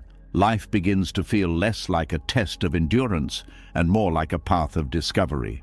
You move forward not because you must prove something, but because you are drawn towards something that feels alive. And in that movement, you understand that alignment does not eliminate effort, it transforms it. Effort becomes a form of expression rather than compensation. It becomes a way of engaging with life rather than surviving it. This is where true persistence reveals its purpose, not as blind endurance, but as the steady commitment to what nourishes your growth. Not as resistance to change, but as willingness to follow the direction that feels most authentic. In that clarity, the confusion fades. You no longer measure your strength by how much you can endure misalignment. You measure it by your courage to seek alignment, even when it requires letting go of what once defined you. And from that place, life opens in a way that effort alone could never force. Not because you pushed harder, but because you finally stopped pushing in the wrong direction. As alignment begins to replace blind endurance, another subtle pattern comes into focus. You realize that even after seeing the truth, part of you is still resisting it. Not openly, not dramatically, but through quiet negotiation. You tell yourself that maybe things can still be adjusted, reinterpreted, softened into something easier to accept. It is not denial in the obvious sense. It is bargaining, a silent attempt to change reality without admitting that you are trying to change it. There is a kind of suffering that does not come from the situation itself, but from the space between what is and what you wish it were. Negotiating with reality happens in that space. You acknowledge the truth enough to feel its weight, but not enough to release it. So the mind begins searching for compromises that allow you to hold on just a little longer. You tell yourself that if one small detail changed, everything would feel different. If they understood you better, if timing improved, if circumstances shifted, if you tried one more time, then maybe the outcome would finally match the hope you still carry. These thoughts create temporary relief because they postpone the finality of acceptance. But postponement has a cost. Every internal negotiation keeps you emotionally tied to what has already revealed itself. Instead of moving forward, Your energy stays invested in a reality that no longer exists in the form you want. It becomes exhausting because you are trying to maintain two conflicting truths at once: what you see and what you wish you could still believe. This is why bargaining prolongs attachment long after clarity appears. You know something is over, misaligned or unsustainable, yet you keep revisiting it mentally, adjusting the story, imagining alternate endings. The mind does this to protect you from the shock of full acceptance, but the protection becomes its own source of pain. Buddhist reflection often speaks about the suffering created by resistance. Negotiation is resistance in disguise. It looks thoughtful, reflective, even hopeful, but underneath it is the refusal to let the present moment be exactly as it is. It is the belief that peace will only come once reality agrees to change. There is also fear embedded in bargaining, fear of what acceptance will demand. Accepting the truth may require you to grieve, to change direction, to rebuild parts of your life you hoped would remain stable. Negotiation delays that process, giving you the illusion that you can keep everything intact just a little longer. In relationships, this often appears as waiting for someone to become who they once seemed to be. You recall earlier moments when connection felt strong and use those memories as evidence that the present distance is temporary. You reinterpret signs, searching for proof that things are improving, even when the overall pattern shows otherwise. This selective attention allows attachment to survive beyond its natural lifespan. In personal goals, negotiation shows up as refusing to acknowledge that a path no longer fulfills you. You may tell yourself that success is just around the corner, that quitting now would erase all the effort invested. So you stay, even as motivation fades, convincing yourself that perseverance will eventually restore meaning. Internally, this creates tension that rarely gets recognized as the true source of exhaustion. It feels like uncertainty, but it is actually the strain of holding conflicting beliefs simultaneously.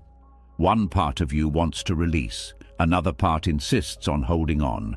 The body reflects this conflict through restlessness, difficulty focusing, and emotional swings that seem disconnected from external events.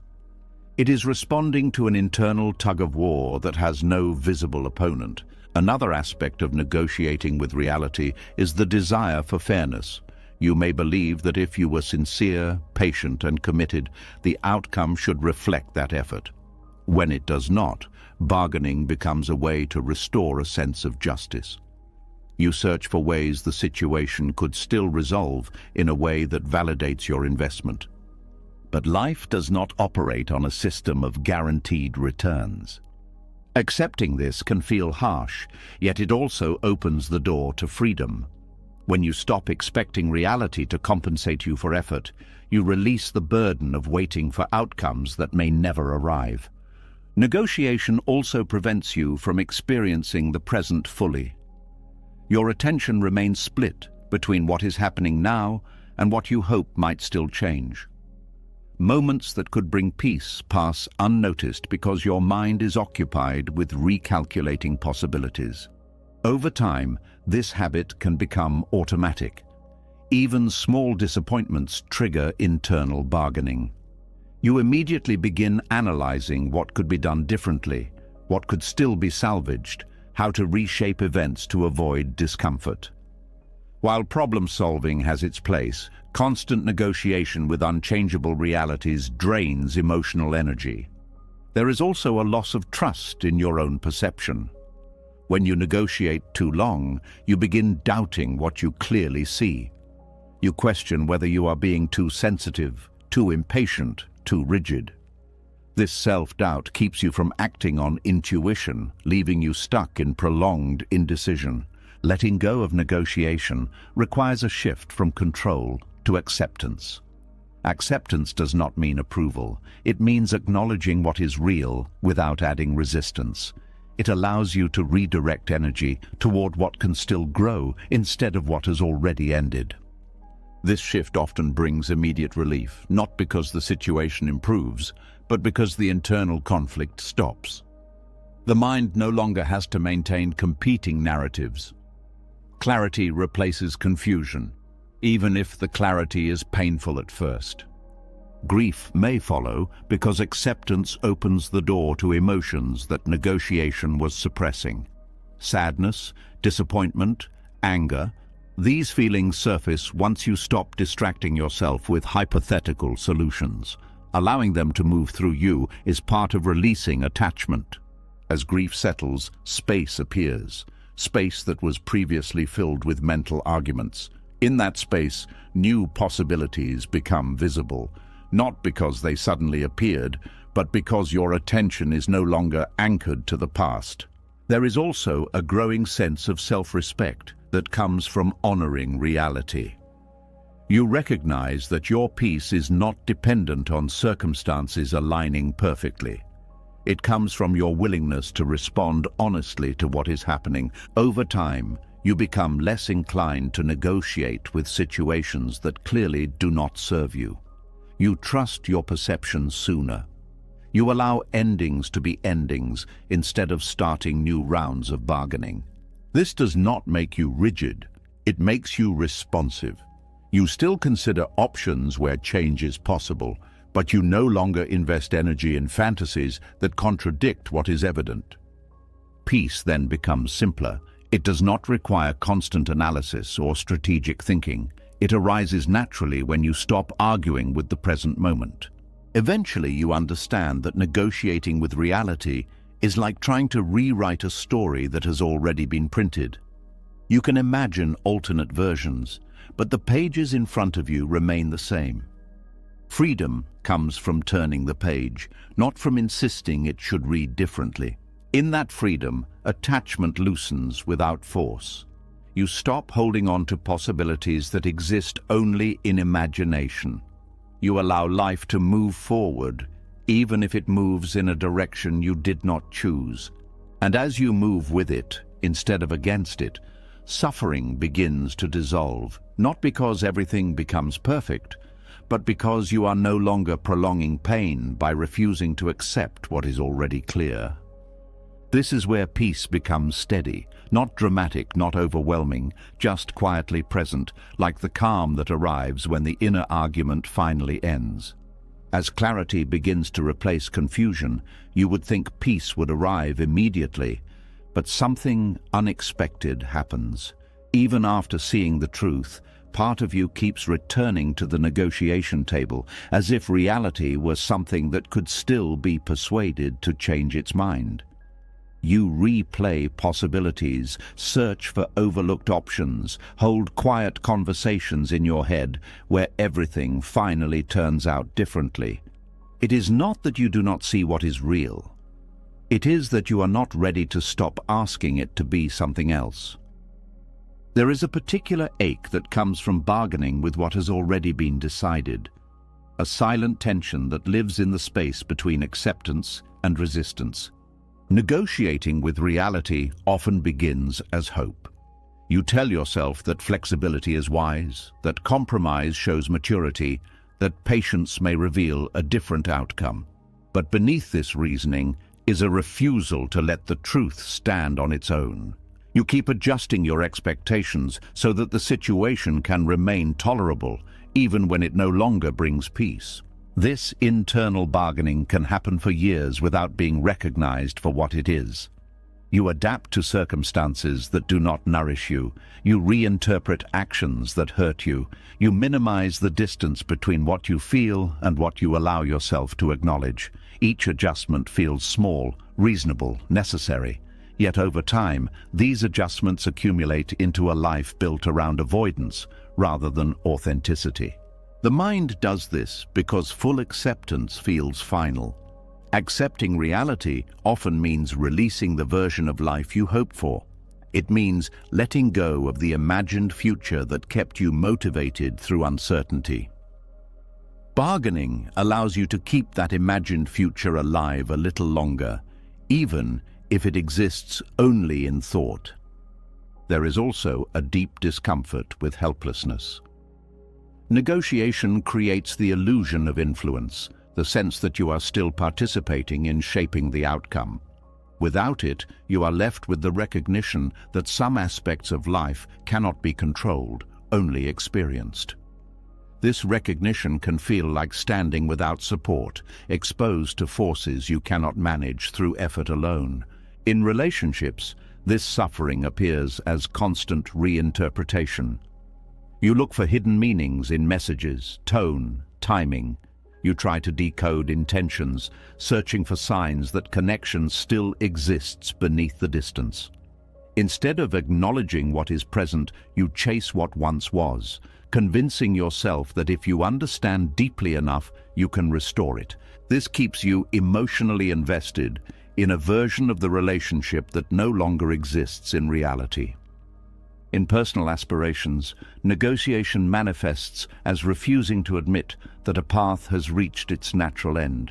You revise goals, change metrics, lower expectations, all to preserve the feeling that progress is still possible. While adaptation can be healthy, there is a point where it becomes self-deception, prolonging commitment to something that no longer aligns with who you are becoming. The suffering intensifies because negotiation prevents closure without providing hope. You remain suspended between holding on and letting go, unable to fully commit to either direction.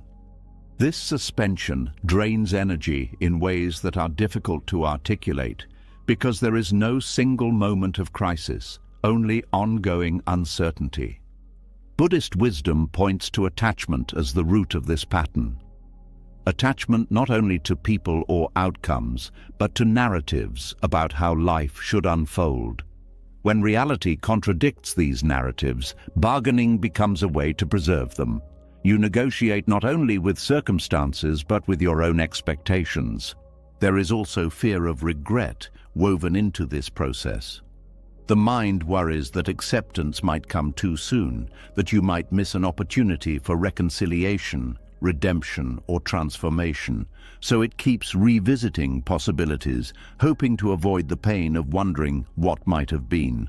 Ironically, this attempt to avoid regret often creates deeper regret later because time and energy are spent on situations that could have been released earlier. Another layer of suffering comes from the erosion of self-trust. When you continuously override your intuition to maintain a negotiation, you begin to doubt your ability to perceive reality accurately. You question your feelings, your judgments, your boundaries. This internal confusion makes it harder to act decisively, reinforcing the cycle of hesitation.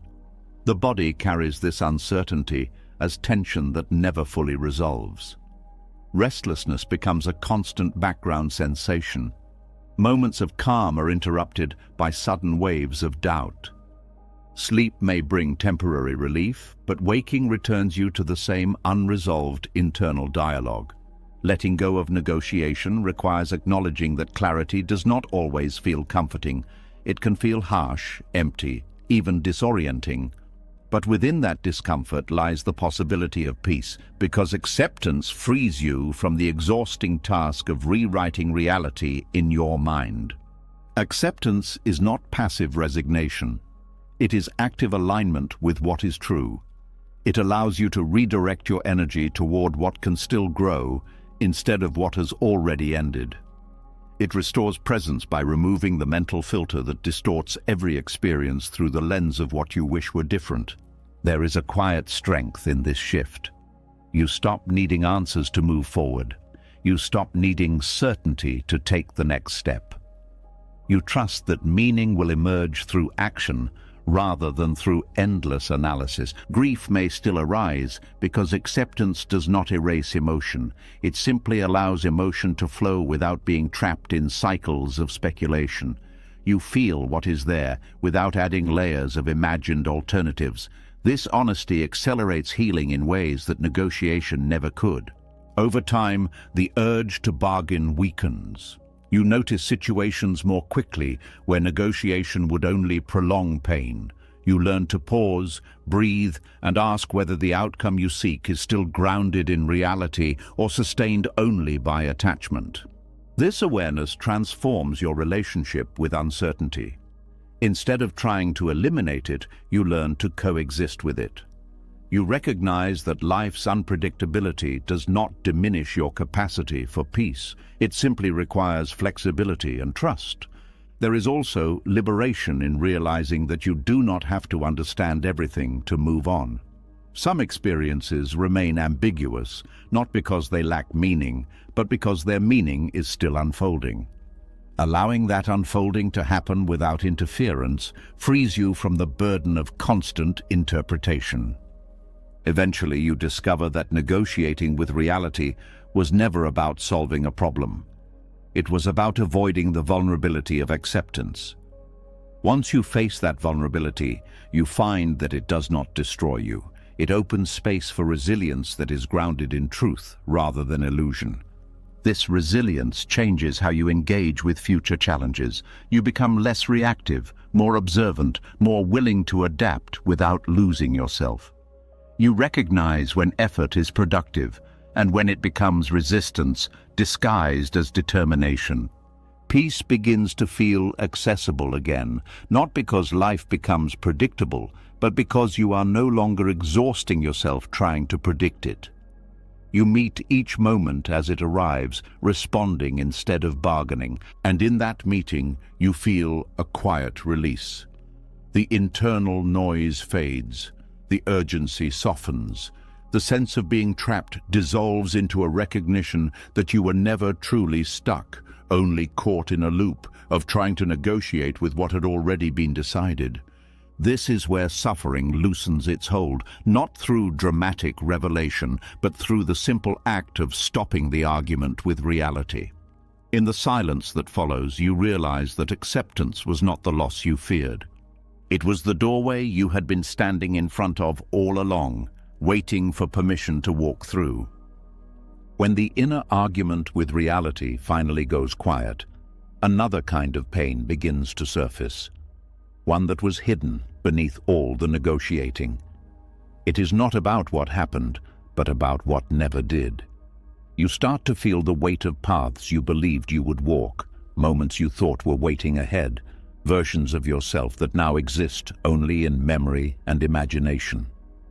Some losses do not involve a person leaving or a goal collapsing. Some losses are invisible because they belong to futures that never arrived.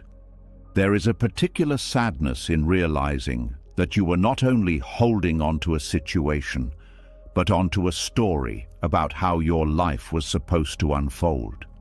You pictured conversations that would happen, places you would go, stability you would eventually reach, love that would deepen over time, recognition that would come after years of effort.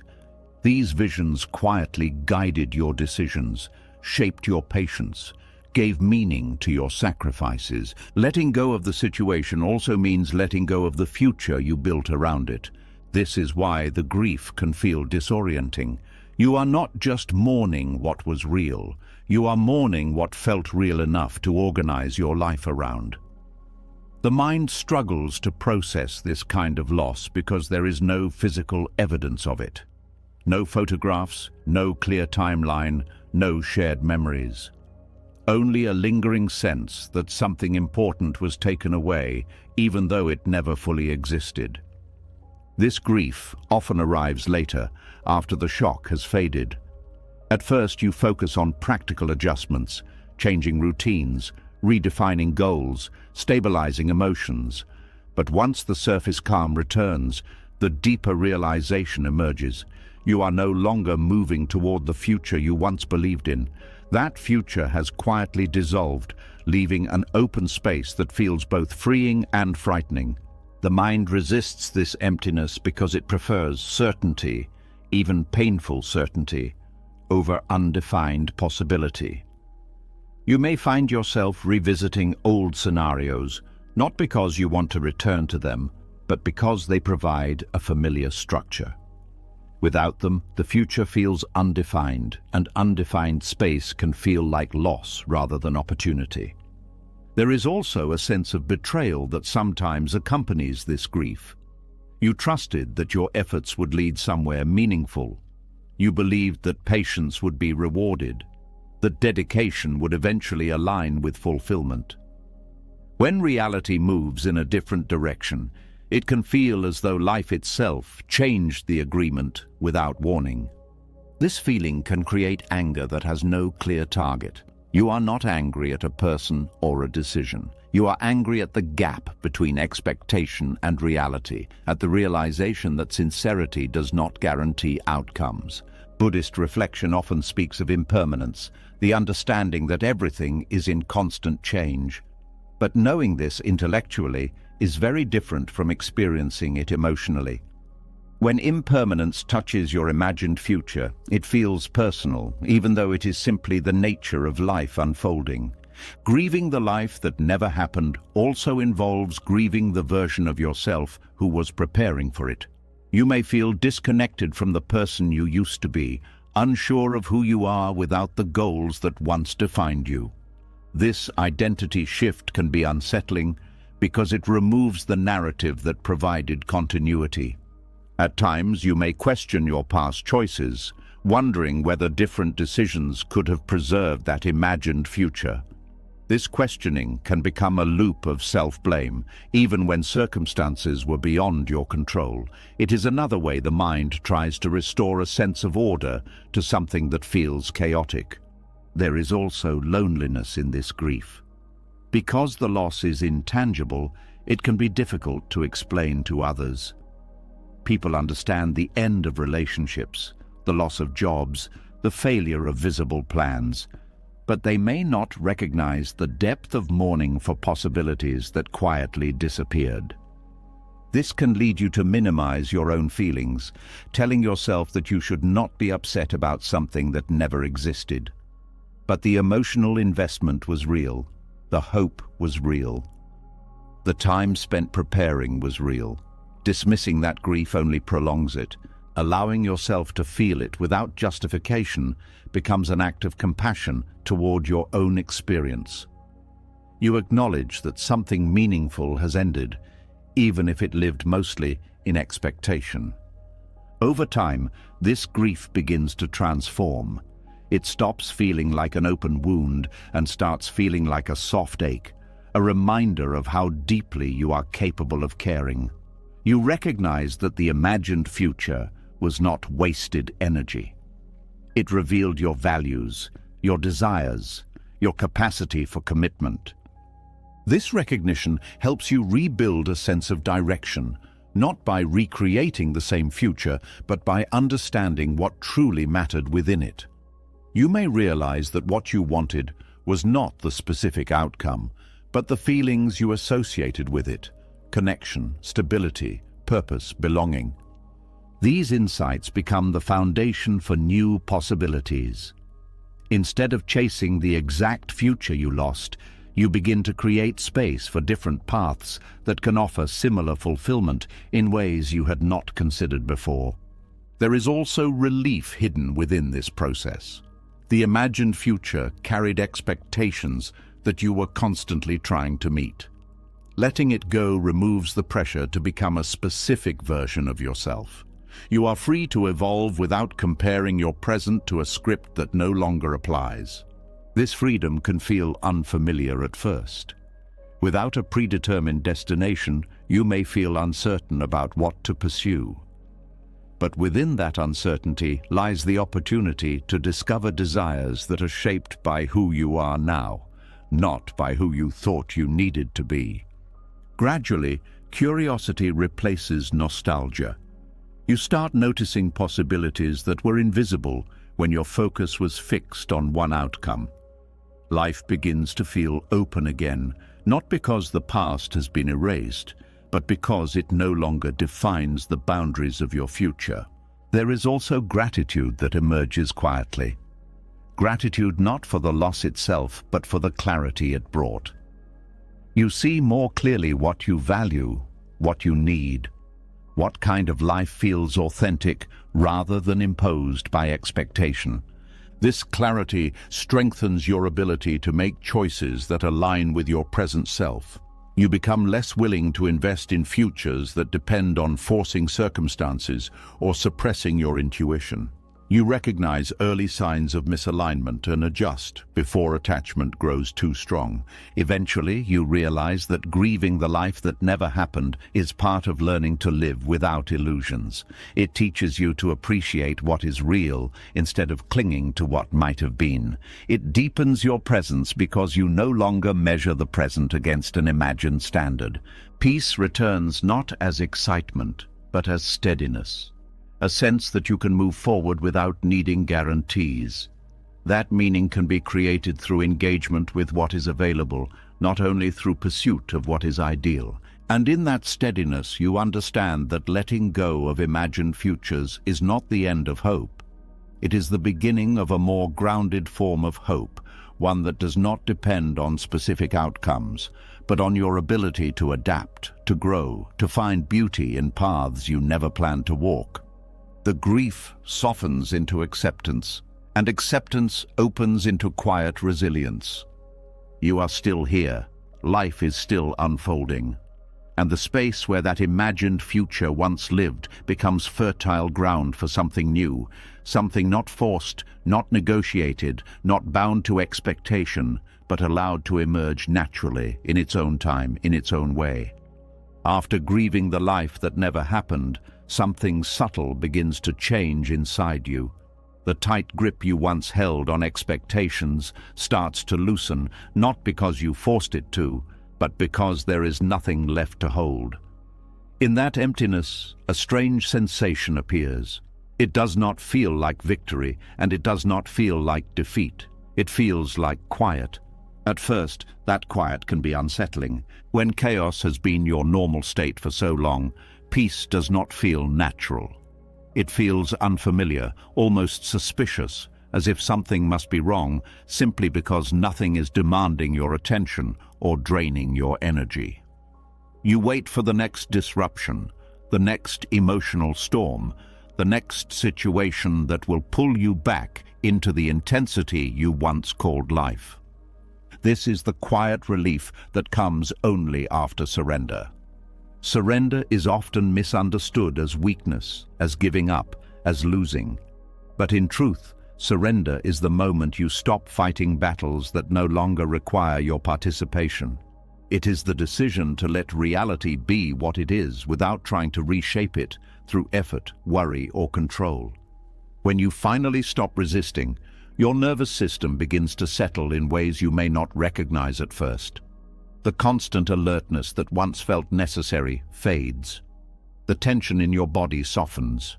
Thoughts slow down because they no longer have to scan for problems to solve. This shift can feel disorienting because your identity may have been built around managing chaos. If you were used to being the one who fixes everything, who anticipates every outcome, who holds everything together, surrender can feel like stepping away from a role that defined your value. Without that role, you may wonder who you are. You may feel exposed, as if you have lost the armor that protected you from uncertainty. Peace can feel vulnerable because it removes the distractions that once kept deeper emotions at a distance. There is also guilt that sometimes accompanies relief. A quiet question that asks whether you should still be struggling, whether letting go means you did not care enough, whether surrender invalidates the effort you invested. This guilt can pull you back toward old patterns, tempting you to re-engage with problems that are no longer yours to carry. But as you remain in the quiet, something important becomes clear. Relief does not erase love, commitment, or sincerity. It simply releases the suffering that came from trying to control what was never yours to control. You can care deeply without being consumed. You can remember without reliving. You can appreciate without clinging. Chaos often becomes normalized because it creates a sense of purpose. When life is filled with problems, you always know what to focus on. You know where your energy goes, what your role is, how to measure your worth. Peace removes those familiar markers, leaving you with open space that requires a different kind of courage. That courage is the willingness to exist without constant urgency. In this space, you begin to notice small details that chaos once obscured. the way your breath feels when it is not tight, the way time slows down when you are not rushing to prevent something from falling apart, the way simple moments become meaningful when they are not overshadowed by unresolved tension. You may also discover that your body had been holding stress you did not even realize was there. As surrender deepens, waves of fatigue can surface, as if your system is finally allowing itself to rest after a long period of hyperactivity. This is not weakness, it is recovery. Emotions that were suppressed by constant action may also emerge: sadness, relief, gratitude, even unexpected joy. Without chaos to drown them out, these feelings find space to be acknowledged. Allowing them to pass through you without judgment strengthens your ability to remain present. There is also a recalibration of your sense of safety. When chaos was familiar, calm may have felt temporary, something that could disappear at any moment. Over time, as calm persists, your system begins to trust it. You stop scanning for hidden threats. You allow yourself to believe that stability is not an illusion. Relationships shift as well. Without the urgency to fix or control, your interactions become more authentic. You listen without preparing responses. You speak without needing to defend. You allow others to carry their own responsibilities instead of absorbing them into your own emotional landscape. This does not make you distant. It makes you grounded. You are present without being entangled. Surrender also changes how you approach uncertainty. Instead of seeing it as a threat that must be managed, you begin to see it as space for possibility. You recognize that not knowing does not equal danger. It simply means life is still unfolding. This perspective allows you to engage with opportunities more freely. You are no longer constrained by the need to maintain control. You explore without the pressure to guarantee outcomes.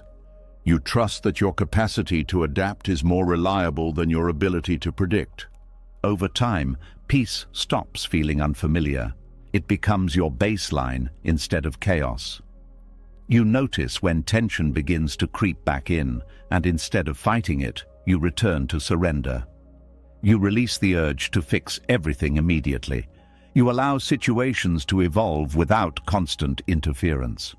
There is wisdom in recognizing that not every discomfort requires action. Some require patience, some require distance, some resolve themselves when given time and space. The quiet relief after surrender also deepens your compassion. Having experienced the exhaustion of resistance, you become more understanding of others who are still caught in it. You offer support without trying to rescue. You respect their process while protecting your own stability. Eventually, you realize that surrender did not diminish you. It revealed your resilience. It showed that your strength was never in how much you could endure, but in your ability to release what no longer served your well-being. Peace becomes less about external circumstances and more about internal alignment. Even when challenges arise, you approach them from a place of steadiness rather than panic. You respond instead of react. You adjust without losing your center. Life begins to feel lighter, not because it became easier, but because you are no longer carrying unnecessary weight. You move through experiences with a sense of flow rather than force. You allow endings to be endings and beginnings to unfold naturally. There is also gratitude for the journey that led you here, not gratitude for the pain itself, but for the awareness it created. Without that awareness, you might still be mistaking chaos for vitality, struggle for purpose, control for security. Now you understand that peace does not announce itself with dramatic changes. It arrives quietly, like a gentle shift in atmosphere. You notice it in the absence of tension, in the ease of breathing, in the way your mind no longer races to solve problems that do not exist. And in that quiet, you discover something unexpected. You are not empty without chaos. You are open to experiences that do not require force, to relationships that do not demand constant effort, to a life that grows through alignment rather than pressure. The relief you feel is not the end of your story. It is the beginning of living without resistance. Surrender did not take anything from you that was truly yours. It only returned you to yourself. As peace slowly becomes familiar instead of suspicious, another habit reveals itself beneath the surface. Even after surrender, part of the mind still searches for guarantees. It wants reassurance that the calm will last, that the path ahead will not collapse, that the relief you feel is not temporary. So it begins to look for proof. Proof that you made the right decision. Proof that letting go was justified. Proof that what is meant for you will actually arrive. But life rarely provides this kind of certainty in advance. There is a quiet tension in needing evidence before allowing yourself to trust. You hold back from fully stepping into the present because you are still scanning the horizon for signs that it is safe to relax. This vigilance can feel responsible, even wise, yet it keeps you suspended between surrender and control. The need for proof often comes from past experiences where trust was broken or outcomes were unpredictable. The mind learned that certainty felt safer than openness. So now, even in calm moments, it continues searching for data, signals, confirmation that nothing will disrupt the peace you have just begun to experience. This search for certainty can subtly block life from unfolding naturally. When you chase proof, you are constantly evaluating whether things are progressing according to expectation. You measure conversations, opportunities, emotions, looking for validation that you are moving in the right direction. Instead of participating fully in the experience, part of you remains outside of it, analyzing. This creates distance between you and the present moment. Trust, in contrast, requires participation without guarantees. It asks you to move forward without knowing exactly how things will resolve. This can feel risky because it removes the illusion of control that proof provides. Yet it also allows experiences to develop without being constrained by your need for immediate clarity. In relationships, chasing proof often appears as seeking constant reassurance. You look for signs that connection is secure, that intentions are genuine, that commitment will not disappear unexpectedly. While communication is important, excessive need for reassurance can create pressure that disrupts the natural rhythm of connection. Instead of allowing trust to grow gradually, you try to accelerate it through verification. This urgency can push others away, not because they lack sincerity, but because they feel monitored rather than appreciated. Trust thrives in space, not in constant examination. When you stop testing it, it has room to deepen on its own. In personal growth, the need for proof can prevent you from exploring new directions. You may hesitate to pursue opportunities unless you can predict success. You wait for perfect conditions, clear signs, or external validation before committing energy. This caution can keep you safe from disappointment, but it also keeps you from discovering possibilities that only reveal themselves through action. Natural unfolding requires movement without full visibility. Buddhist reflection emphasizes the concept of impermanence, the understanding that life is a continuous process rather than a fixed outcome. Chasing proof assumes that stability comes from certainty, while practicing trust recognizes that stability comes from adaptability. Adaptability allows you to respond to changes without losing your center. It shifts your focus from controlling the future to engaging with the present. You begin to see uncertainty not as a threat, but as the space where growth occurs. The body responds differently when trust replaces vigilance. Muscles relax because they are no longer preparing for unknown threats. Breathing becomes deeper. Sleep becomes more restorative. These physical changes signal that your system no longer needs to operate in survival mode. Emotionally, trust reduces the intensity of highs and lows. You are less reactive because you are not constantly interpreting events as evidence of success or failure. You experience feelings without assigning them as proof of something larger. There is also freedom in releasing the need to justify your decisions through outcomes. You trust that your choices were made with the awareness you had at the time. Whether they lead to immediate success or unexpected redirection, they contribute to your understanding of yourself and the world. Over time, this perspective transforms your relationship with time itself. You stop rushing for answers. You allow processes to mature at their own pace. You recognize that clarity often arrives after experience, not before it. This patience creates a different kind of confidence, not confidence that everything will go as planned, but confidence that you can handle whatever emerges. You trust your resilience more than your predictions. Trust also reconnects you with intuition.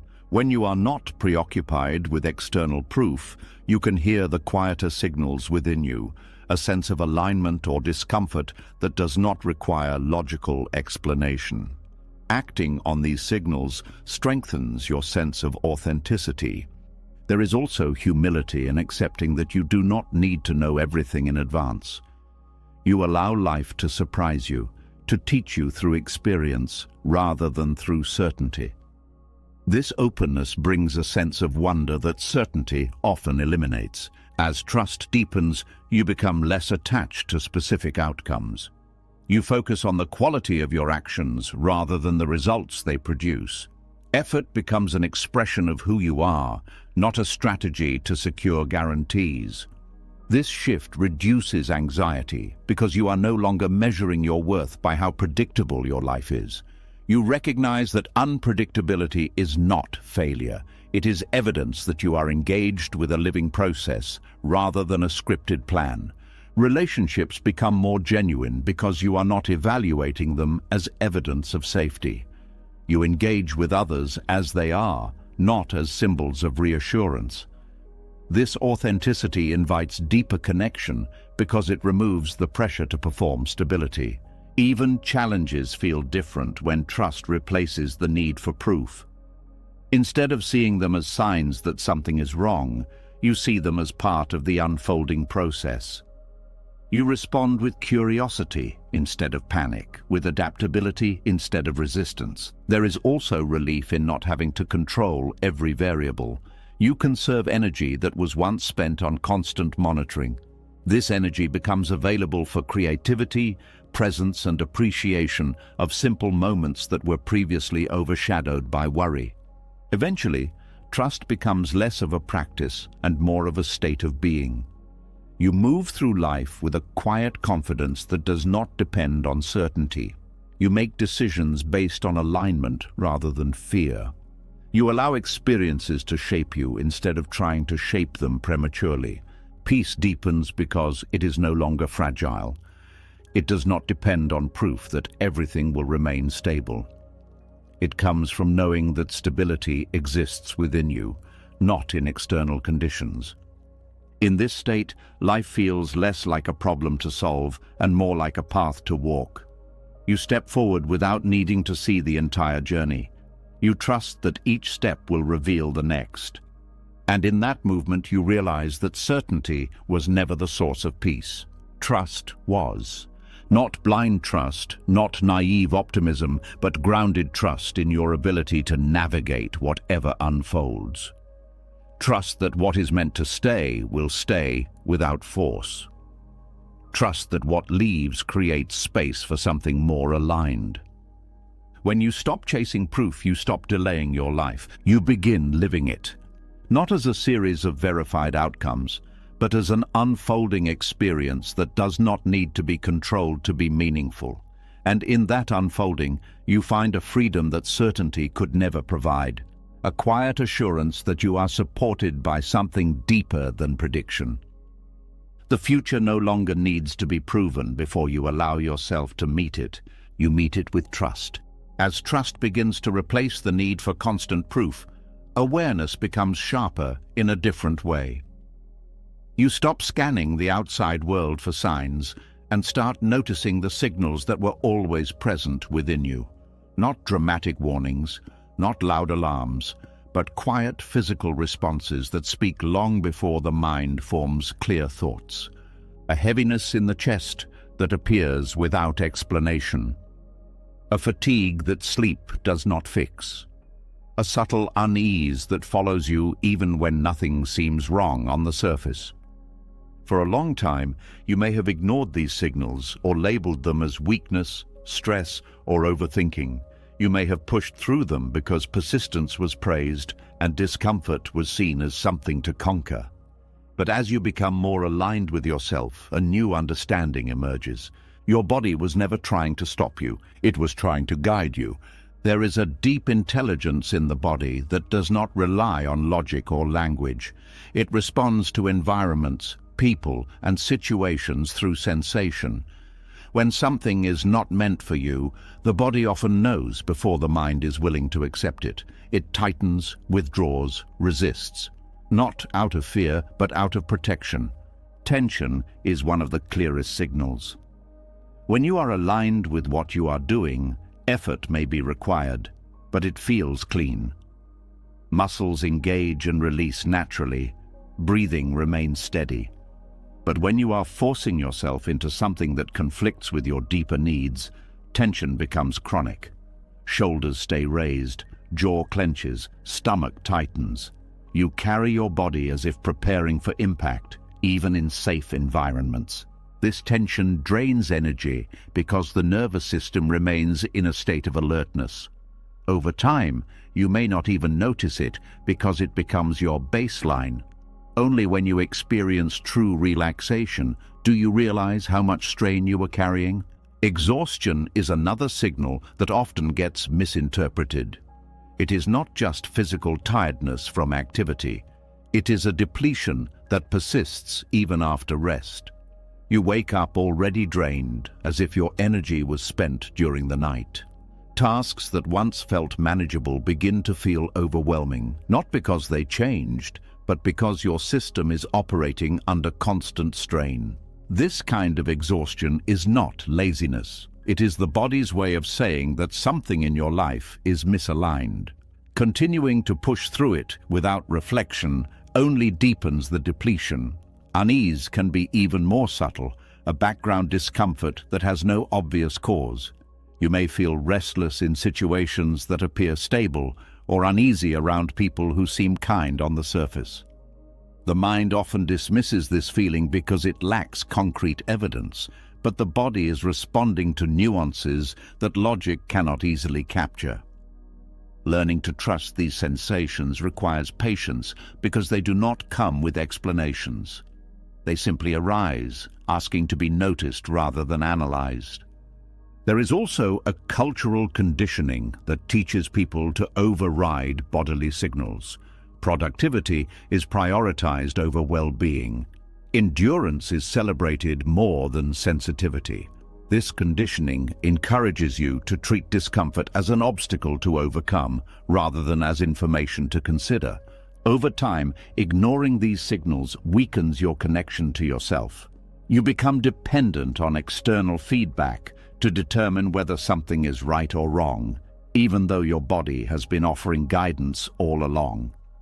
Rebuilding this connection involves slowing down enough to listen, noticing how your body responds in different situations, observing patterns instead of isolated reactions.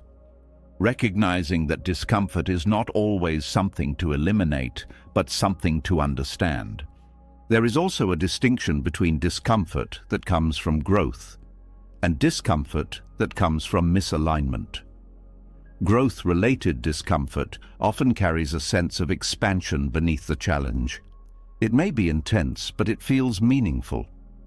Misalignment discomfort feels constrictive, heavy, and draining without providing clarity. Your body differentiates between these two, even when your mind struggles to do so. Relationships often reveal this contrast clearly. With people who align with you, your body relaxes. Conversations flow without effort. Silence feels comfortable instead of awkward. With those who do not align, you may feel tense before interactions even begin. searching for the right words, monitoring your behavior, anticipating conflict or misunderstanding. These reactions are not random. They reflect whether your nervous system feels safe or threatened. In professional or creative pursuits, the body also signals alignment. Work that resonates with you may be demanding, but it energizes you. Time passes quickly because engagement replaces resistance. When you are on a path that is not meant for you, every task feels heavier than it should.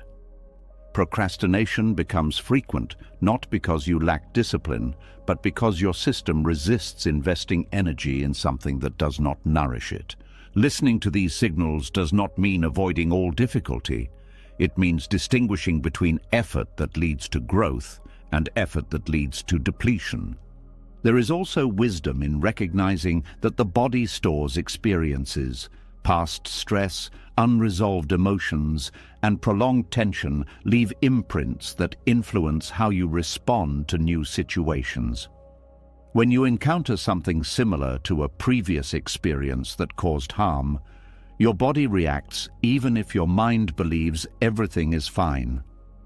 Understanding this helps you approach your reactions with compassion instead of judgment.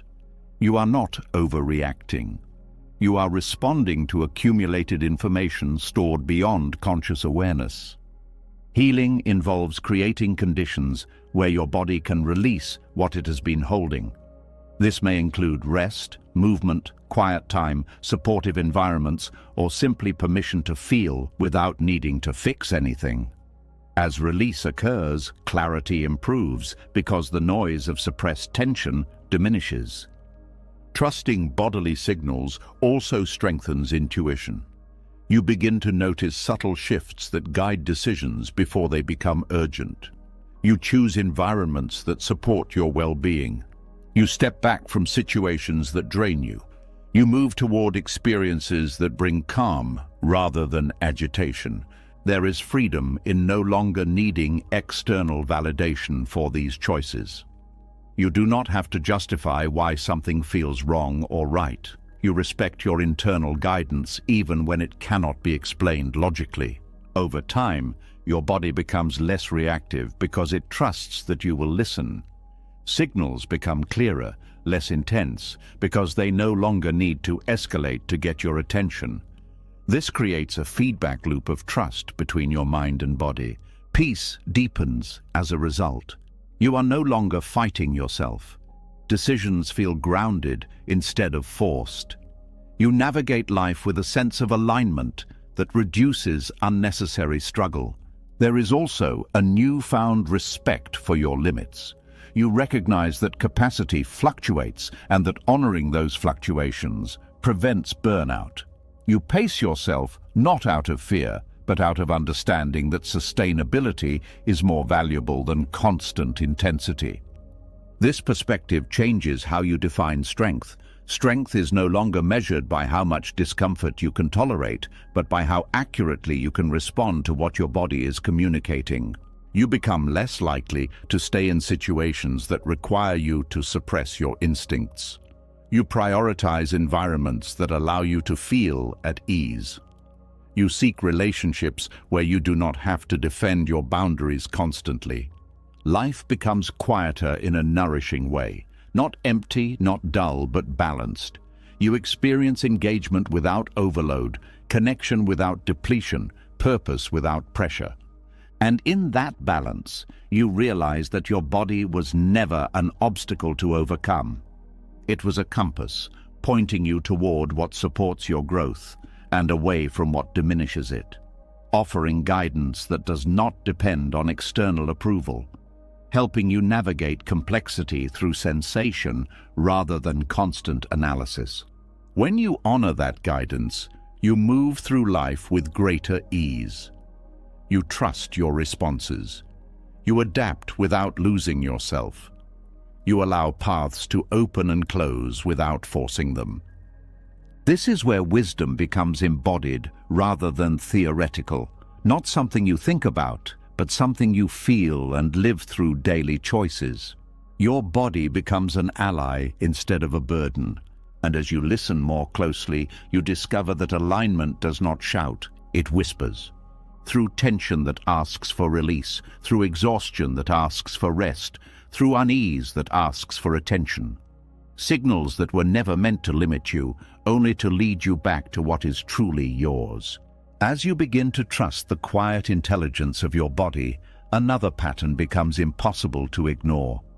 You notice that the moments of greatest tension were not only about misalignment, but about resistance. A refusal to loosen your grip, even when holding on was clearly exhausting you. There is a strange comfort in holding on, even when it hurts. Not because the situation feels good, but because letting go would drop you into the unknown. And the unknown feels more threatening than familiar discomfort. So you tighten your grip, convincing yourself that persistence is strength, that control is safety, that if you just try harder, the outcome will bend in your favor. This is where holding on becomes less about love, commitment, or responsibility, and more about fear. Control is often mistaken for stability. You believe that as long as you are managing every detail, anticipating every possibility, preventing every unwanted outcome, you can avoid chaos. But control does not remove uncertainty. It only delays your confrontation with it. The urge to force outcomes grows strongest when life feels unpredictable. When something important is at stake, the mind tries to reduce risk by clinging to whatever seems solid. You replay conversations, analyze decisions, plan multiple scenarios, hoping that preparation will eliminate surprise. But life does not negotiate with preparation. No amount of mental rehearsal can guarantee how events will unfold. Yet the illusion of control can be addictive because it gives you something to do with your anxiety. Action feels safer than stillness, even when the action has no real effect on the outcome. Holding on also creates the feeling that you are not helpless. It preserves the identity of being capable, proactive, responsible. Letting go can feel like admitting defeat, as if releasing control means you failed to manage the situation properly. This belief keeps people tied to circumstances long after they stop being healthy. Relationships that require constant effort to sustain. Goals that demand sacrifices that no longer feel meaningful. Roles that drain energy without offering growth. Underneath all of it is the fear that if you stop controlling, everything will collapse. There is also a deeper layer of fear of emptiness. If you release what you have been holding, what remains? The mind struggles to answer this question, so it avoids it altogether. It fills space with activity, planning, worry, anything that prevents you from facing the possibility that you may need to rebuild your life in a new way. Control becomes a shield against uncertainty. Buddhist reflection suggests that suffering often arises not from change itself, but from resistance to change. Holding on is resistance in its most persistent form. It tries to freeze reality in a shape that feels manageable, even though reality is constantly moving. When you hold on tightly, you also limit your ability to respond to new opportunities. Your hands are full, leaving no room to receive what might be more aligned with who you are becoming. You remain focused on preserving what exists instead of exploring what could emerge. This is why control can quietly block growth. There is also exhaustion that comes from constant management.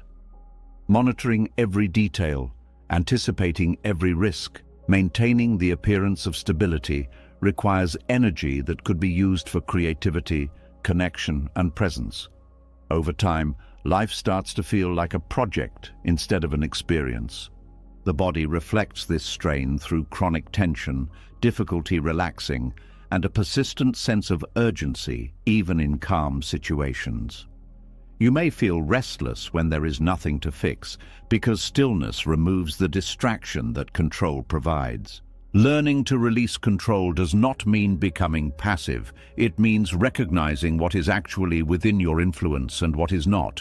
It means focusing on your responses rather than on manipulating outcomes. There is a difference between participating in life and trying to dominate it.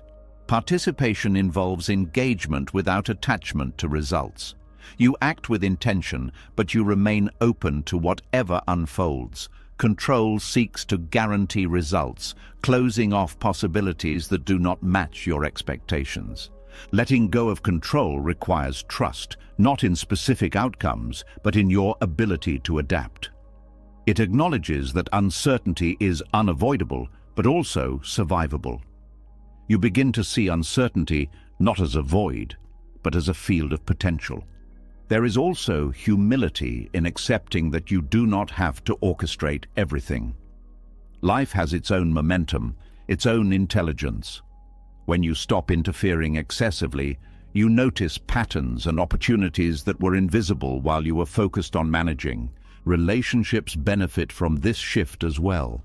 When you stop trying to control how others feel, respond, or change, interactions become more authentic.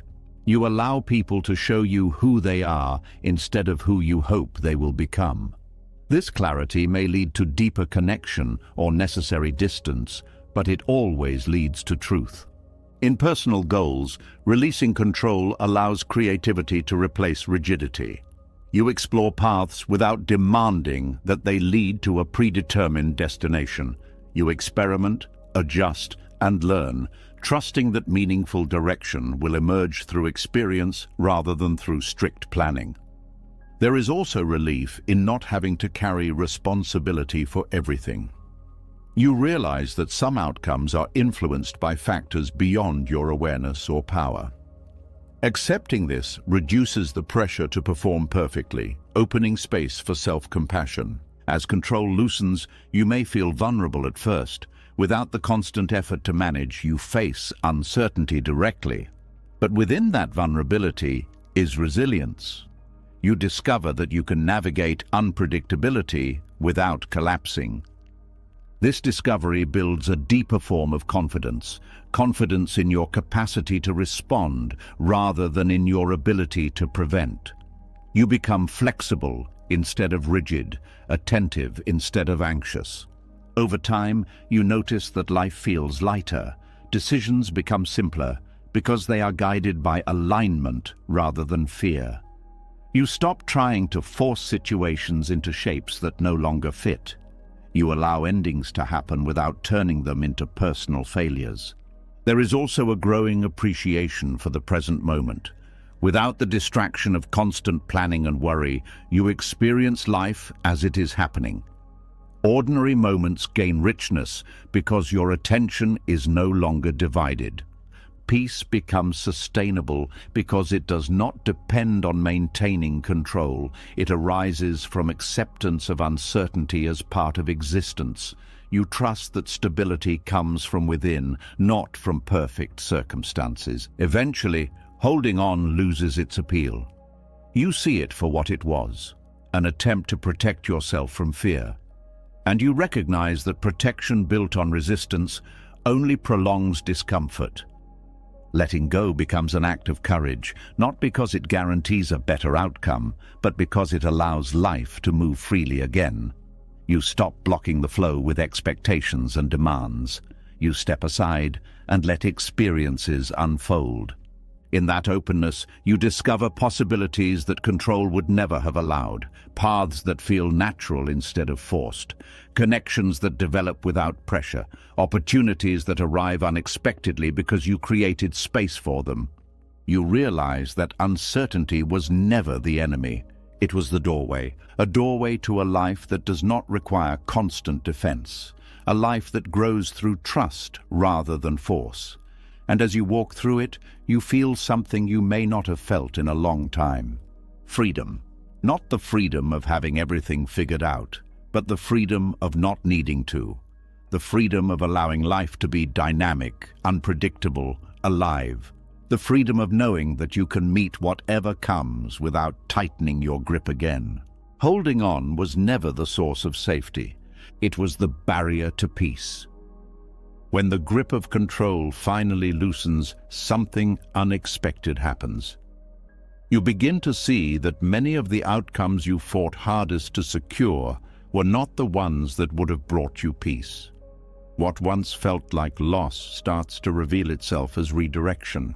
Doors that closed without explanation now look less like rejection and more like protection. Yet disappointment still lingers, heavy and quiet, because unmet expectations leave an empty space where certainty used to live. Disappointment has a way of slowing time. The moment you realize that something you hoped for will not happen, the future you were leaning toward collapses, and you are left standing in the present without a clear path forward. It can feel like failure even when you did everything you could. It can feel personal even when circumstances were beyond your influence. There is a sharp sting in recognizing that effort does not always translate into outcomes. But beneath that sting, there is also freedom that is easy to miss. Expectations act like invisible walls.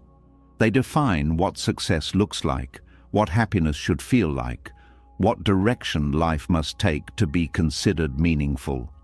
When those expectations break, the walls break with them. At first, this feels like chaos.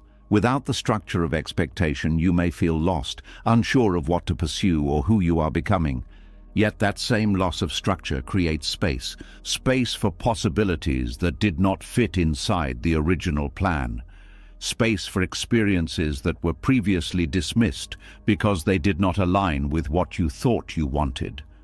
Space for a version of life that reflects who you are now, rather than who you believed you needed to be. Disappointment often reveals attachments you did not realize you had. You may have been attached not only to a goal, but to the identity that came with achieving it. To the story you would tell about yourself, to the recognition you hoped to receive, to the sense of completion you believed it would bring. When that outcome disappears, you are invited to redefine yourself without relying on external validation. This process can feel disorienting because it removes familiar markers of progress. You can no longer measure your worth by proximity to a specific outcome. Instead, you must explore what genuinely fulfills you, independent of expectation. There is also a quiet relief in no longer having to maintain a path that no longer felt authentic. Even if the disappointment is painful, it may also release you from pressure that you had normalized. You may notice that your body relaxes in ways you did not expect, that your mind feels less crowded, that your energy begins to return. This relief is not betrayal of your past hopes. It is evidence that something within you recognized the misalignment before your mind did. Disappointment also refines your understanding of what truly matters. When superficial desires fall away, deeper values become clearer. You may realize that what you wanted was not the specific outcome, but the feelings associated with it: belonging, purpose, stability, connection. With this awareness, you can pursue those feelings through different paths that align more closely with your current self. There is also humility in accepting that you do not always know what is best for you. Life's redirections often reveal opportunities that could not have been planned. Encounters that shift your perspective, experiences that expand your capacity for empathy, challenges that strengthen resilience in ways success never could. Over time, you begin to trust that disappointment is not the end of the story. It is a turning point, a recalibration that guides you towards something more fitting. You stop interpreting setbacks as proof of inadequacy and start seeing them as information. Information about where your energy is better invested. Relationships can also transform through disappointment. You learn to appreciate those who remain present without conditions. You release connections that depended on roles you no longer play. You become more selective, not out of fear, but out of respect for your own well-being. Creativity often flourishes in this space as well. Without the pressure to meet specific expectations, you explore ideas more freely. You experiment without fear of failure, because you have already experienced disappointment and survived it. This freedom allows authentic expression to emerge. There is also a deepening of compassion. Having faced unmet expectations, you become more understanding of others navigating similar experiences. You offer support without trying to fix them, knowing that each person must find their own meaning within disappointment. Your relationship with time changes too. Instead of rushing toward outcomes, you become attentive to the present.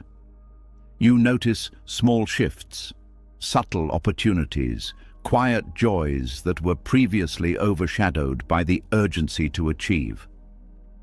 Life begins to feel less like a race and more like a journey of discovery.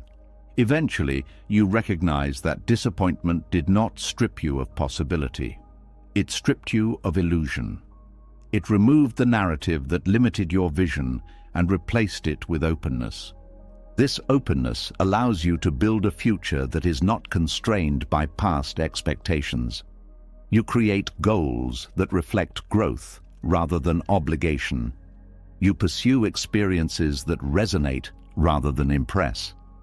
There is also a sense of liberation in not needing everything to work out perfectly.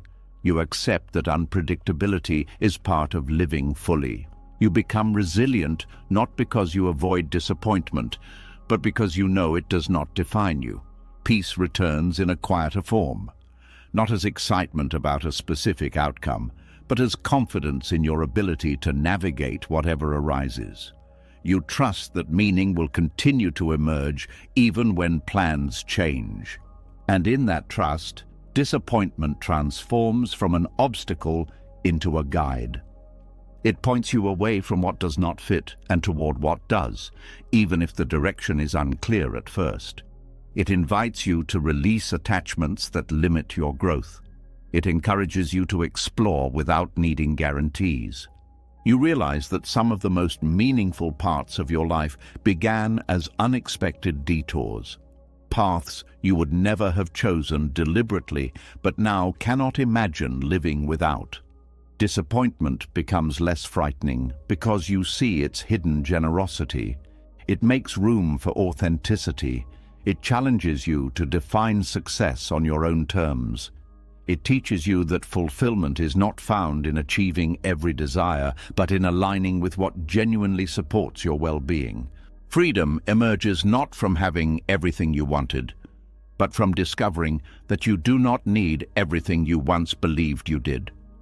And as you move forward with this awareness, life feels less constrained by expectation and more guided by intuition. You follow what feels alive instead of what looks impressive. You measure progress by inner peace rather than external milestones. The future becomes something you meet with curiosity instead of pressure.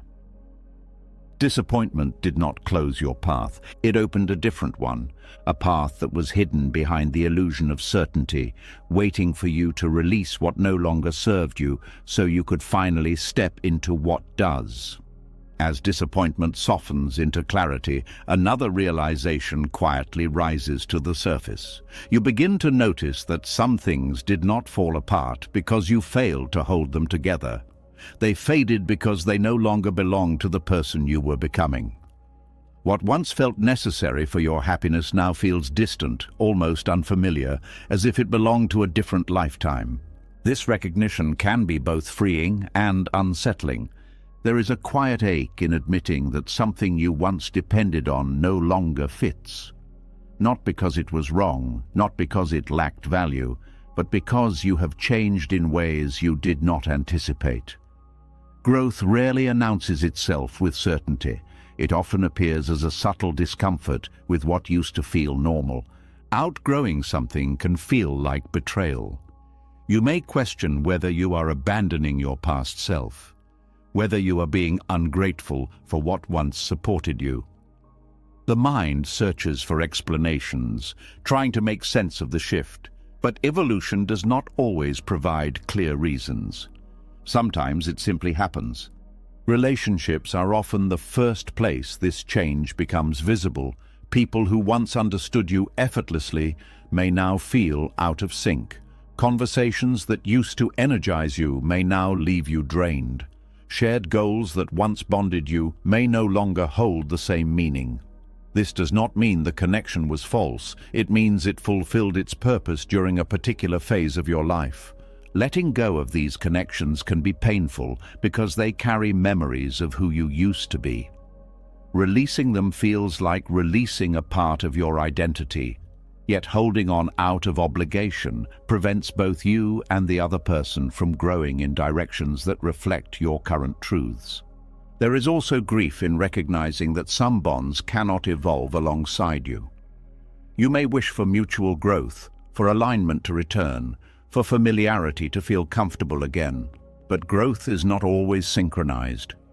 People change at different rhythms, shaped by experiences that are uniquely their own.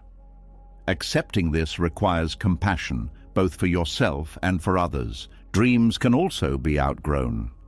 Goals that once fueled your motivation may lose their intensity. You may find yourself questioning ambitions that used to define your sense of purpose. This shift can feel frightening because it removes the structure that guided your efforts. Without those goals, you may feel directionless for a time, but this pause is not emptiness, it is recalibration. Your values are reorganizing themselves around who you are now, rather than who you were when those dreams first formed. New desires will emerge, shaped by deeper understanding rather than external expectations. There is wisdom in allowing this transition instead of forcing yourself to maintain outdated aspirations. Continuing to pursue something that no longer resonates only creates inner conflict. You expend energy trying to convince yourself that it still matters, while your intuition quietly pulls you elsewhere. Outgrowing environments follows a similar pattern. Places that once felt safe may begin to feel restrictive. Routines that once provided comfort may start to feel monotonous. You may crave change without knowing exactly what form it should take. This restlessness is not ingratitude. It is a signal that your capacity has expanded. Staying in environments that no longer support your growth can lead to stagnation disguised as stability. You may maintain appearances of success while feeling disconnected from your own life. Recognizing this disconnect is the first step toward realignment. There is also courage required to leave familiar spaces without guarantees of what comes next. The unknown can feel overwhelming, especially when the current situation is functional on the surface. But evolution rarely happens within comfort zones that have already served their purpose. Your identity shifts through these experiences. You begin to define yourself less by roles and more by values. Instead of asking what you should achieve, you ask what feels meaningful. Instead of trying to fit into predetermined categories, you allow yourself to exist fluidly, adapting as you learn. This flexibility reduces fear of loss because you trust your ability to rebuild. You know that what you release creates space for something more aligned. You stop interpreting endings as failures and start seeing them as transitions. There is also a deepening of self-respect in honoring your growth. You stop minimizing your needs to preserve familiarity. You stop apologizing for changing. You accept that evolution is not something to justify, but something to embody. Over time, you develop sensitivity to early signs of misalignment. You notice when something begins to feel forced instead of natural. You adjust before resentment accumulates. This responsiveness prevents prolonged suffering and allows smoother transitions. Outgrowing also brings gratitude. You appreciate what each phase of your life contributed, even if it no longer belongs to your present. You recognize that without those experiences, you would not have developed the awareness that now guides you. Gratitude softens the pain of letting go. It transforms loss into appreciation, allowing you to carry the essence of what mattered without clinging to its physical form. Your relationship with time changes as well.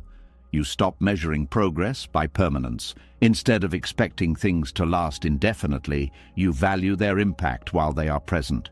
You understand that impermanence does not diminish significance. There is also freedom in no longer needing everything to remain the same. Change becomes less threatening because you trust your ability to adapt. You engage with life dynamically, responding to shifts rather than resisting them. Peace emerges from this acceptance. You no longer feel compelled to preserve versions of yourself that have expired. You allow your identity to evolve naturally, guided by curiosity rather than fear. Relationships that align with your growth feel lighter. Interactions become mutual rather than obligatory. You attract people who resonate with your current perspective, creating connections that support rather than constrain you. Purpose becomes fluid rather than fixed. You pursue interests that reflect your evolving self, knowing that they may change again in the future. This openness keeps your life vibrant, preventing stagnation. There is also a quiet confidence that comes from surviving transitions. You know that even if you lose what feels essential today, you will find new sources of meaning. This confidence reduces attachment because you trust your resilience more than your circumstances. Eventually, you realize that outgrowing something is not a sign that it was wrong for you. It was right for the time it existed. Its purpose was to shape you, to prepare you for what comes next. Loss then becomes part of growth rather than evidence of failure. You begin to see your life as a series of chapters, each necessary, each complete in its own way. Some chapters end quietly without dramatic closure. Others end abruptly, forcing you to adapt quickly. But all contribute to the narrative of who you are becoming. Acceptance replaces resistance. You stop asking why things changed and start asking what this change makes possible. Curiosity replaces regret. You explore new directions with openness instead of hesitation. There is also tenderness toward your past self. You recognize that you did the best you could with the awareness you had. You honor the effort, the sincerity, the courage it took to engage fully with what once mattered. And as you move forward, you carry that tenderness with you. It becomes a source of compassion for yourself and for others navigating their own transitions. Life feels less like something slipping away and more like something continuously unfolding. You are not losing parts of yourself, you are revealing new ones. Outgrowing what once felt essential is not abandonment, it is evolution. A quiet transformation that reshapes your path without asking for permission, guiding you toward experiences that reflect the depth of who you have become. And in that transformation, you find not emptiness, but expansion, a sense that life is not narrowing, but opening in directions you could not see before. What you release does not disappear. It becomes the foundation for what you are ready to receive next. As you begin to accept that growth sometimes requires releasing what once felt essential, another realization surfaces with quiet intensity. You start to see that some of the things you fought hardest to keep were not held together by love, but by effort. You believed that if you just tried harder, gave more, endured longer, the connection would finally become secure. There is a deep sadness in recognizing how much energy was spent trying to earn something that should never have required proof.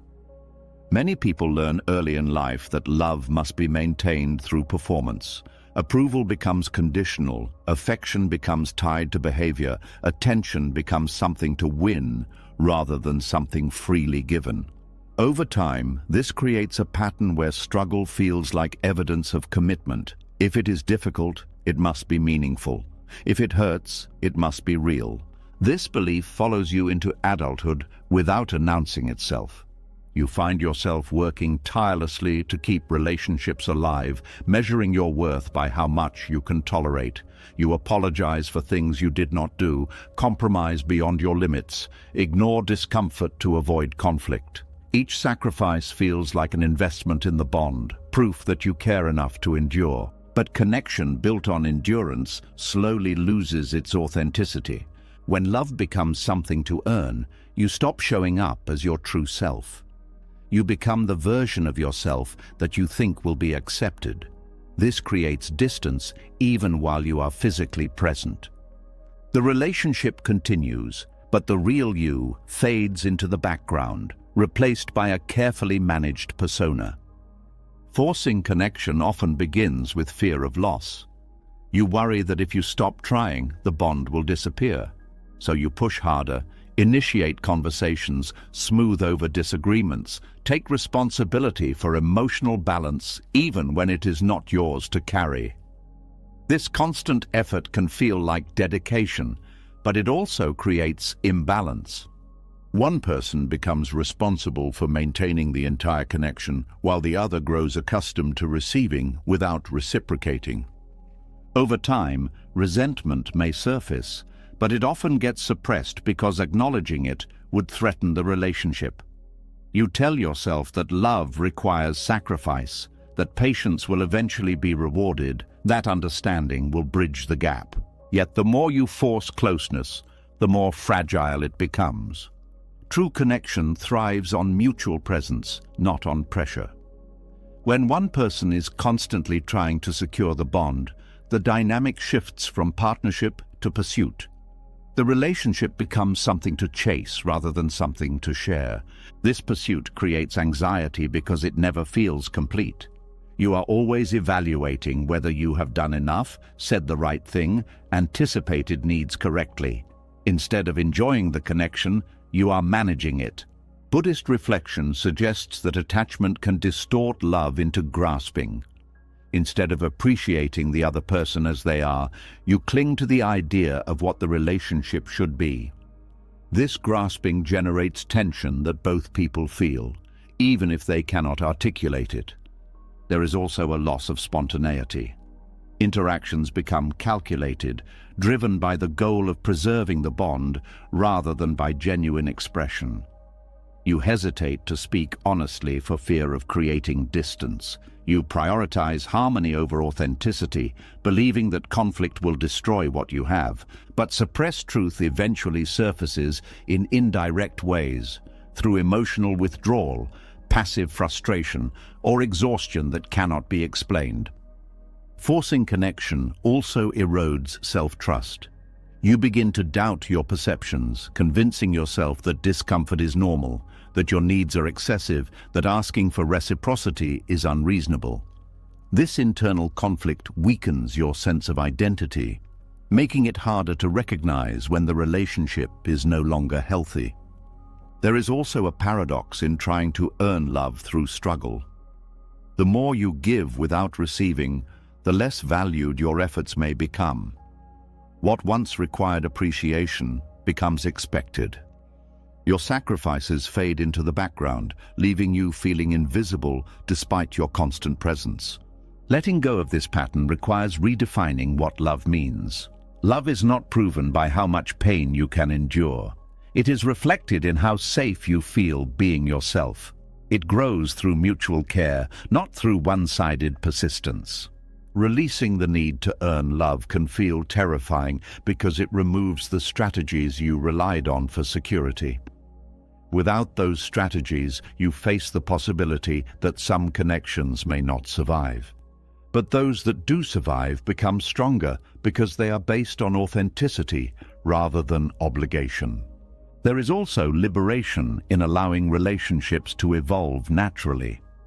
You stop forcing conversations, explanations, or closeness. You give space for both people to show up willingly. This space reveals whether the connection has genuine depth or was sustained primarily by effort. When love is mutual, it does not require constant maintenance. It adjusts, forgives, reconnects without needing to be chased. It allows both people to grow individually while remaining connected. Your relationship with yourself changes as well. You begin to treat your own needs with respect instead of viewing them as obstacles to harmony. You set boundaries not to create distance, but to preserve well-being. You understand that saying no to what diminishes you is a way of saying yes to what supports you. This self-respect becomes a foundation for healthier connections. You attract people who appreciate your authenticity rather than your compliance. Interactions feel lighter because they are not driven by fear of loss. There is also healing in recognizing that love should not feel like constant work. Effort may be required at times, especially during challenges, but the overall experience should include ease, joy, and mutual support. When struggle dominates, it is a signal that something is misaligned. Over time, you become more sensitive to the difference between effort that nurtures connection and effort that compensates for its absence. You invest in relationships that reciprocate naturally and release those that rely on your endurance alone. Compassion emerges for your past self who believed that struggle was necessary. You understand that you were trying to protect yourself from abandonment using the tools you had at the time. This compassion allows you to move forward without bitterness. Peace replaces urgency. You no longer feel compelled to secure every bond. You trust that what is meant to stay will stay without constant reinforcement. This trust creates space for deeper intimacy because it removes the pressure to perform. Love becomes something you experience rather than something you chase. It flows through shared presence, honest communication, and mutual respect. It does not demand that you diminish yourself to preserve it, and in that realization, the illusion dissolves.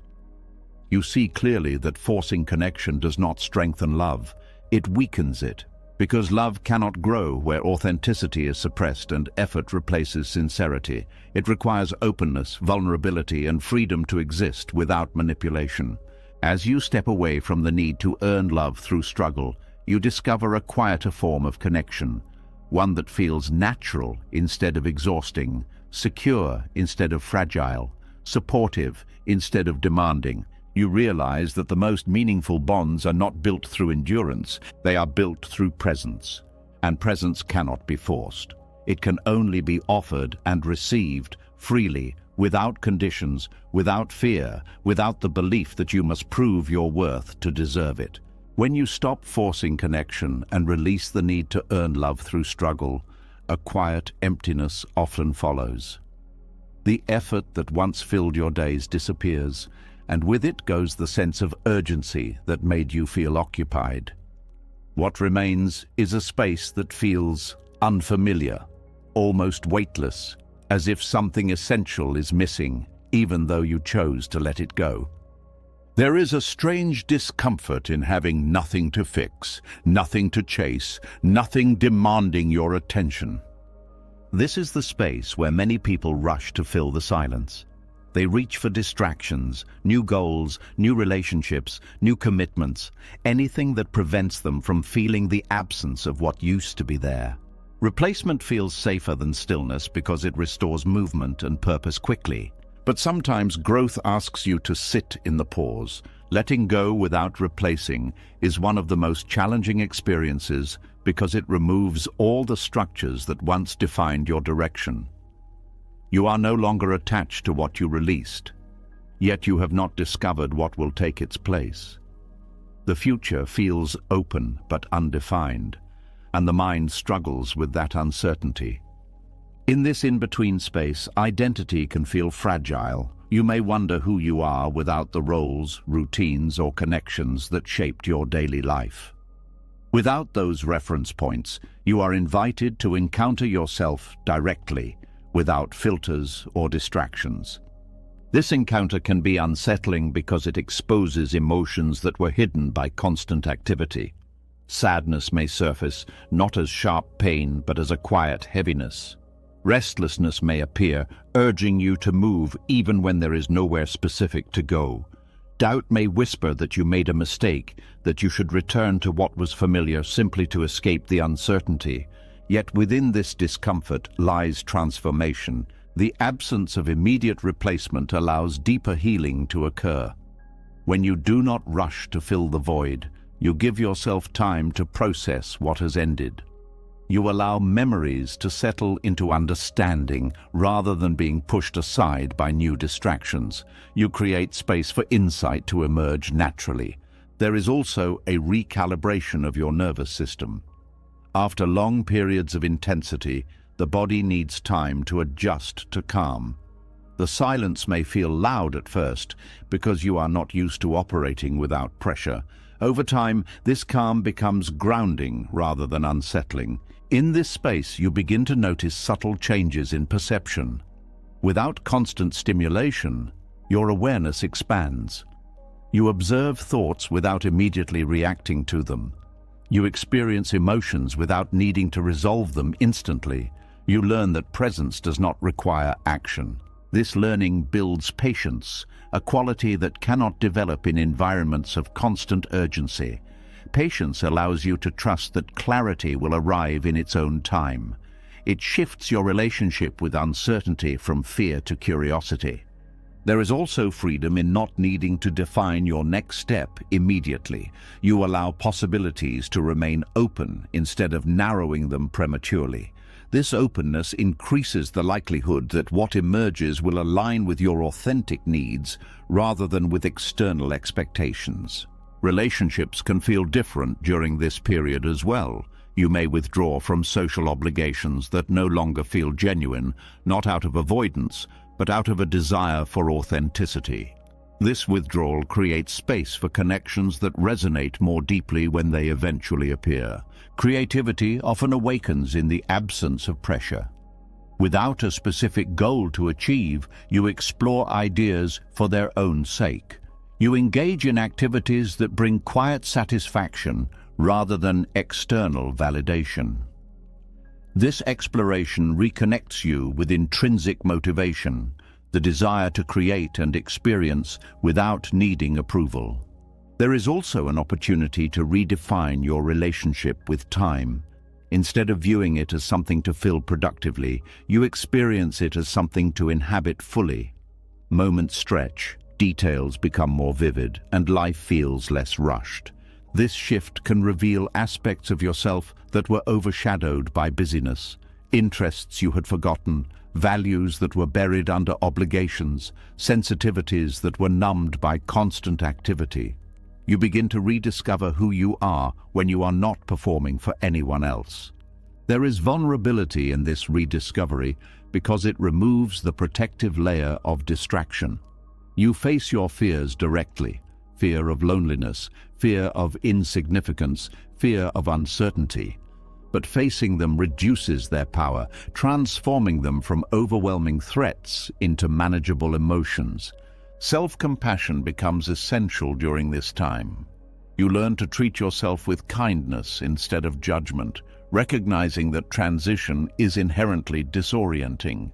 You allow yourself to move slowly, to rest without guilt, to exist without needing justification. Over time, the emptiness begins to feel spacious rather than hollow. You recognize it as potential rather than absence. It becomes a field where new experiences can take root organically, without being forced into place.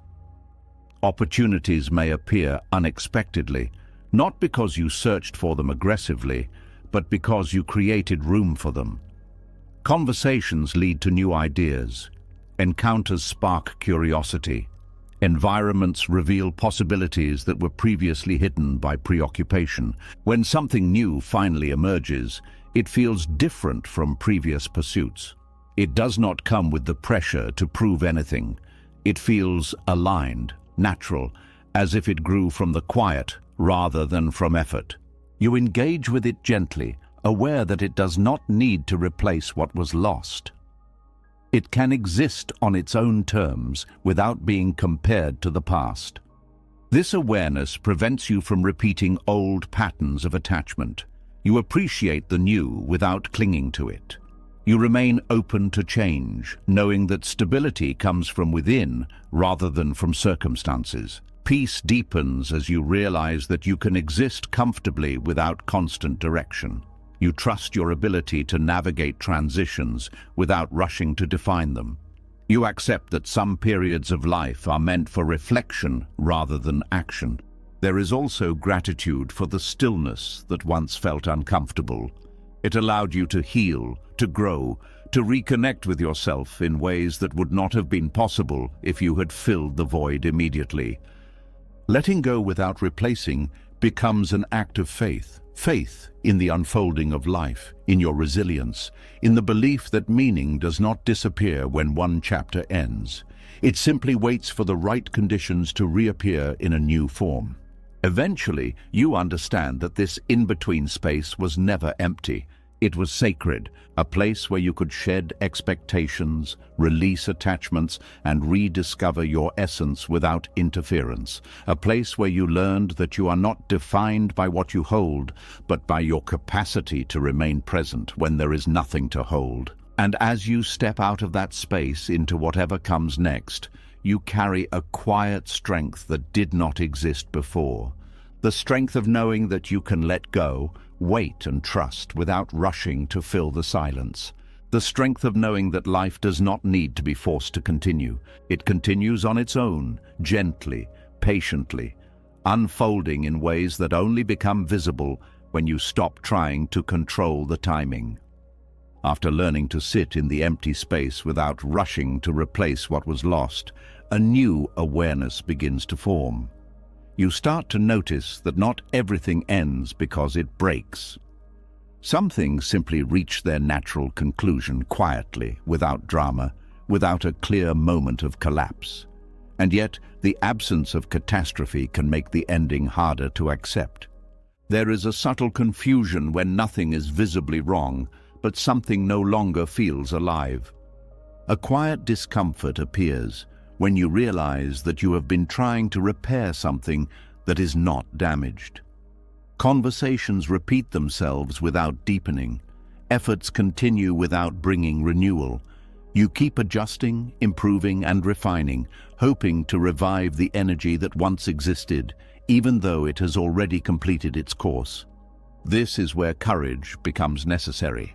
Stopping the urge to fix requires admitting that the role you played has reached its end. It asks you to release the belief that effort can extend everything indefinitely. It challenges the idea that endings must be dramatic to be valid. Completion often arrives softly. A project that once inspired you begins to feel mechanical. A relationship that once felt expansive becomes routine. A path that once felt meaningful starts to feel like repetition instead of growth. Nothing is broken, yet nothing is evolving either. The mind struggles with this kind of ending because it prefers clear explanations. If something failed, it is easier to let go. Failure provides closure, but when something simply finishes, there is no obvious reason to point to, no story to justify the departure. This uncertainty can lead to prolonged attachment. You may keep investing energy, hoping that one more effort will reignite what has faded. You convince yourself that consistency will restore passion, that persistence will reverse the quiet shift that has already occurred. But forcing continuation often drains what little vitality remains. Recognizing completion requires listening to subtle signals. The absence of excitement, the lack of curiosity, the sense that you are repeating rather than discovering. These signs do not shout, they whisper. Ignoring them leads to stagnation disguised as loyalty. There is also fear in acknowledging that something is finished because it opens a space of uncertainty again. You may worry about what comes next, about losing stability, about stepping into the unknown without a clear direction. Yet completion is not loss. It is transition. Every phase of life prepares you for another, even if you cannot see the connection immediately. Holding on to a completed phase prevents the next one from emerging. It is like refusing to leave a room after the conversation has ended, hoping it will begin again. Relationships often illustrate this challenge. Two people may continue interacting out of habit rather than connection. There is no conflict, no betrayal, just a quiet sense that the bond has served its purpose. Continuing out of obligation can create a subtle sadness, a feeling that both are staying out of comfort rather than choice. Letting go in such situations requires honesty without blame. You acknowledge the value of what was shared while accepting that it no longer reflects who you are becoming. This kind of release preserves dignity and gratitude instead of resentment. Work and ambitions follow similar patterns. You may achieve goals that once defined your identity, only to discover that they no longer fulfill you. The achievement itself becomes the completion. Continuing to pursue the same direction out of habit can prevent you from discovering new interests. There is also a shift in values as you grow. What once felt essential may now feel secondary. Priorities rearrange themselves, sometimes without conscious decision. Accepting this shift allows your life to align with your current understanding rather than with outdated expectations. Completion teaches humility. It reminds you that nothing is meant to remain unchanged forever. It encourages flexibility, the willingness to adapt rather than cling. There is also peace in recognizing that you do not need dramatic events to justify change. You can leave simply because it is time. You can stop simply because the energy has moved on. You can rest without waiting for exhaustion to force you. This perspective reduces fear of endings. You begin to trust that closure can be gentle, that transitions do not always require suffering. You allow yourself to step away before burnout, before conflict, before deterioration. Gratitude becomes central in this process. Instead of focusing on what is ending, you focus on what it gave you. You carry the lessons forward without needing to preserve the form in which they were learned. There is also liberation in no longer measuring success by permanence. You value experiences for their impact rather than their duration. Something can be meaningful even if it does not last indefinitely. Your relationship with effort changes as well. You invest where growth is possible and release where it has plateaued.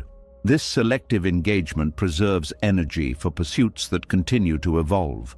Completion also deepens self-awareness.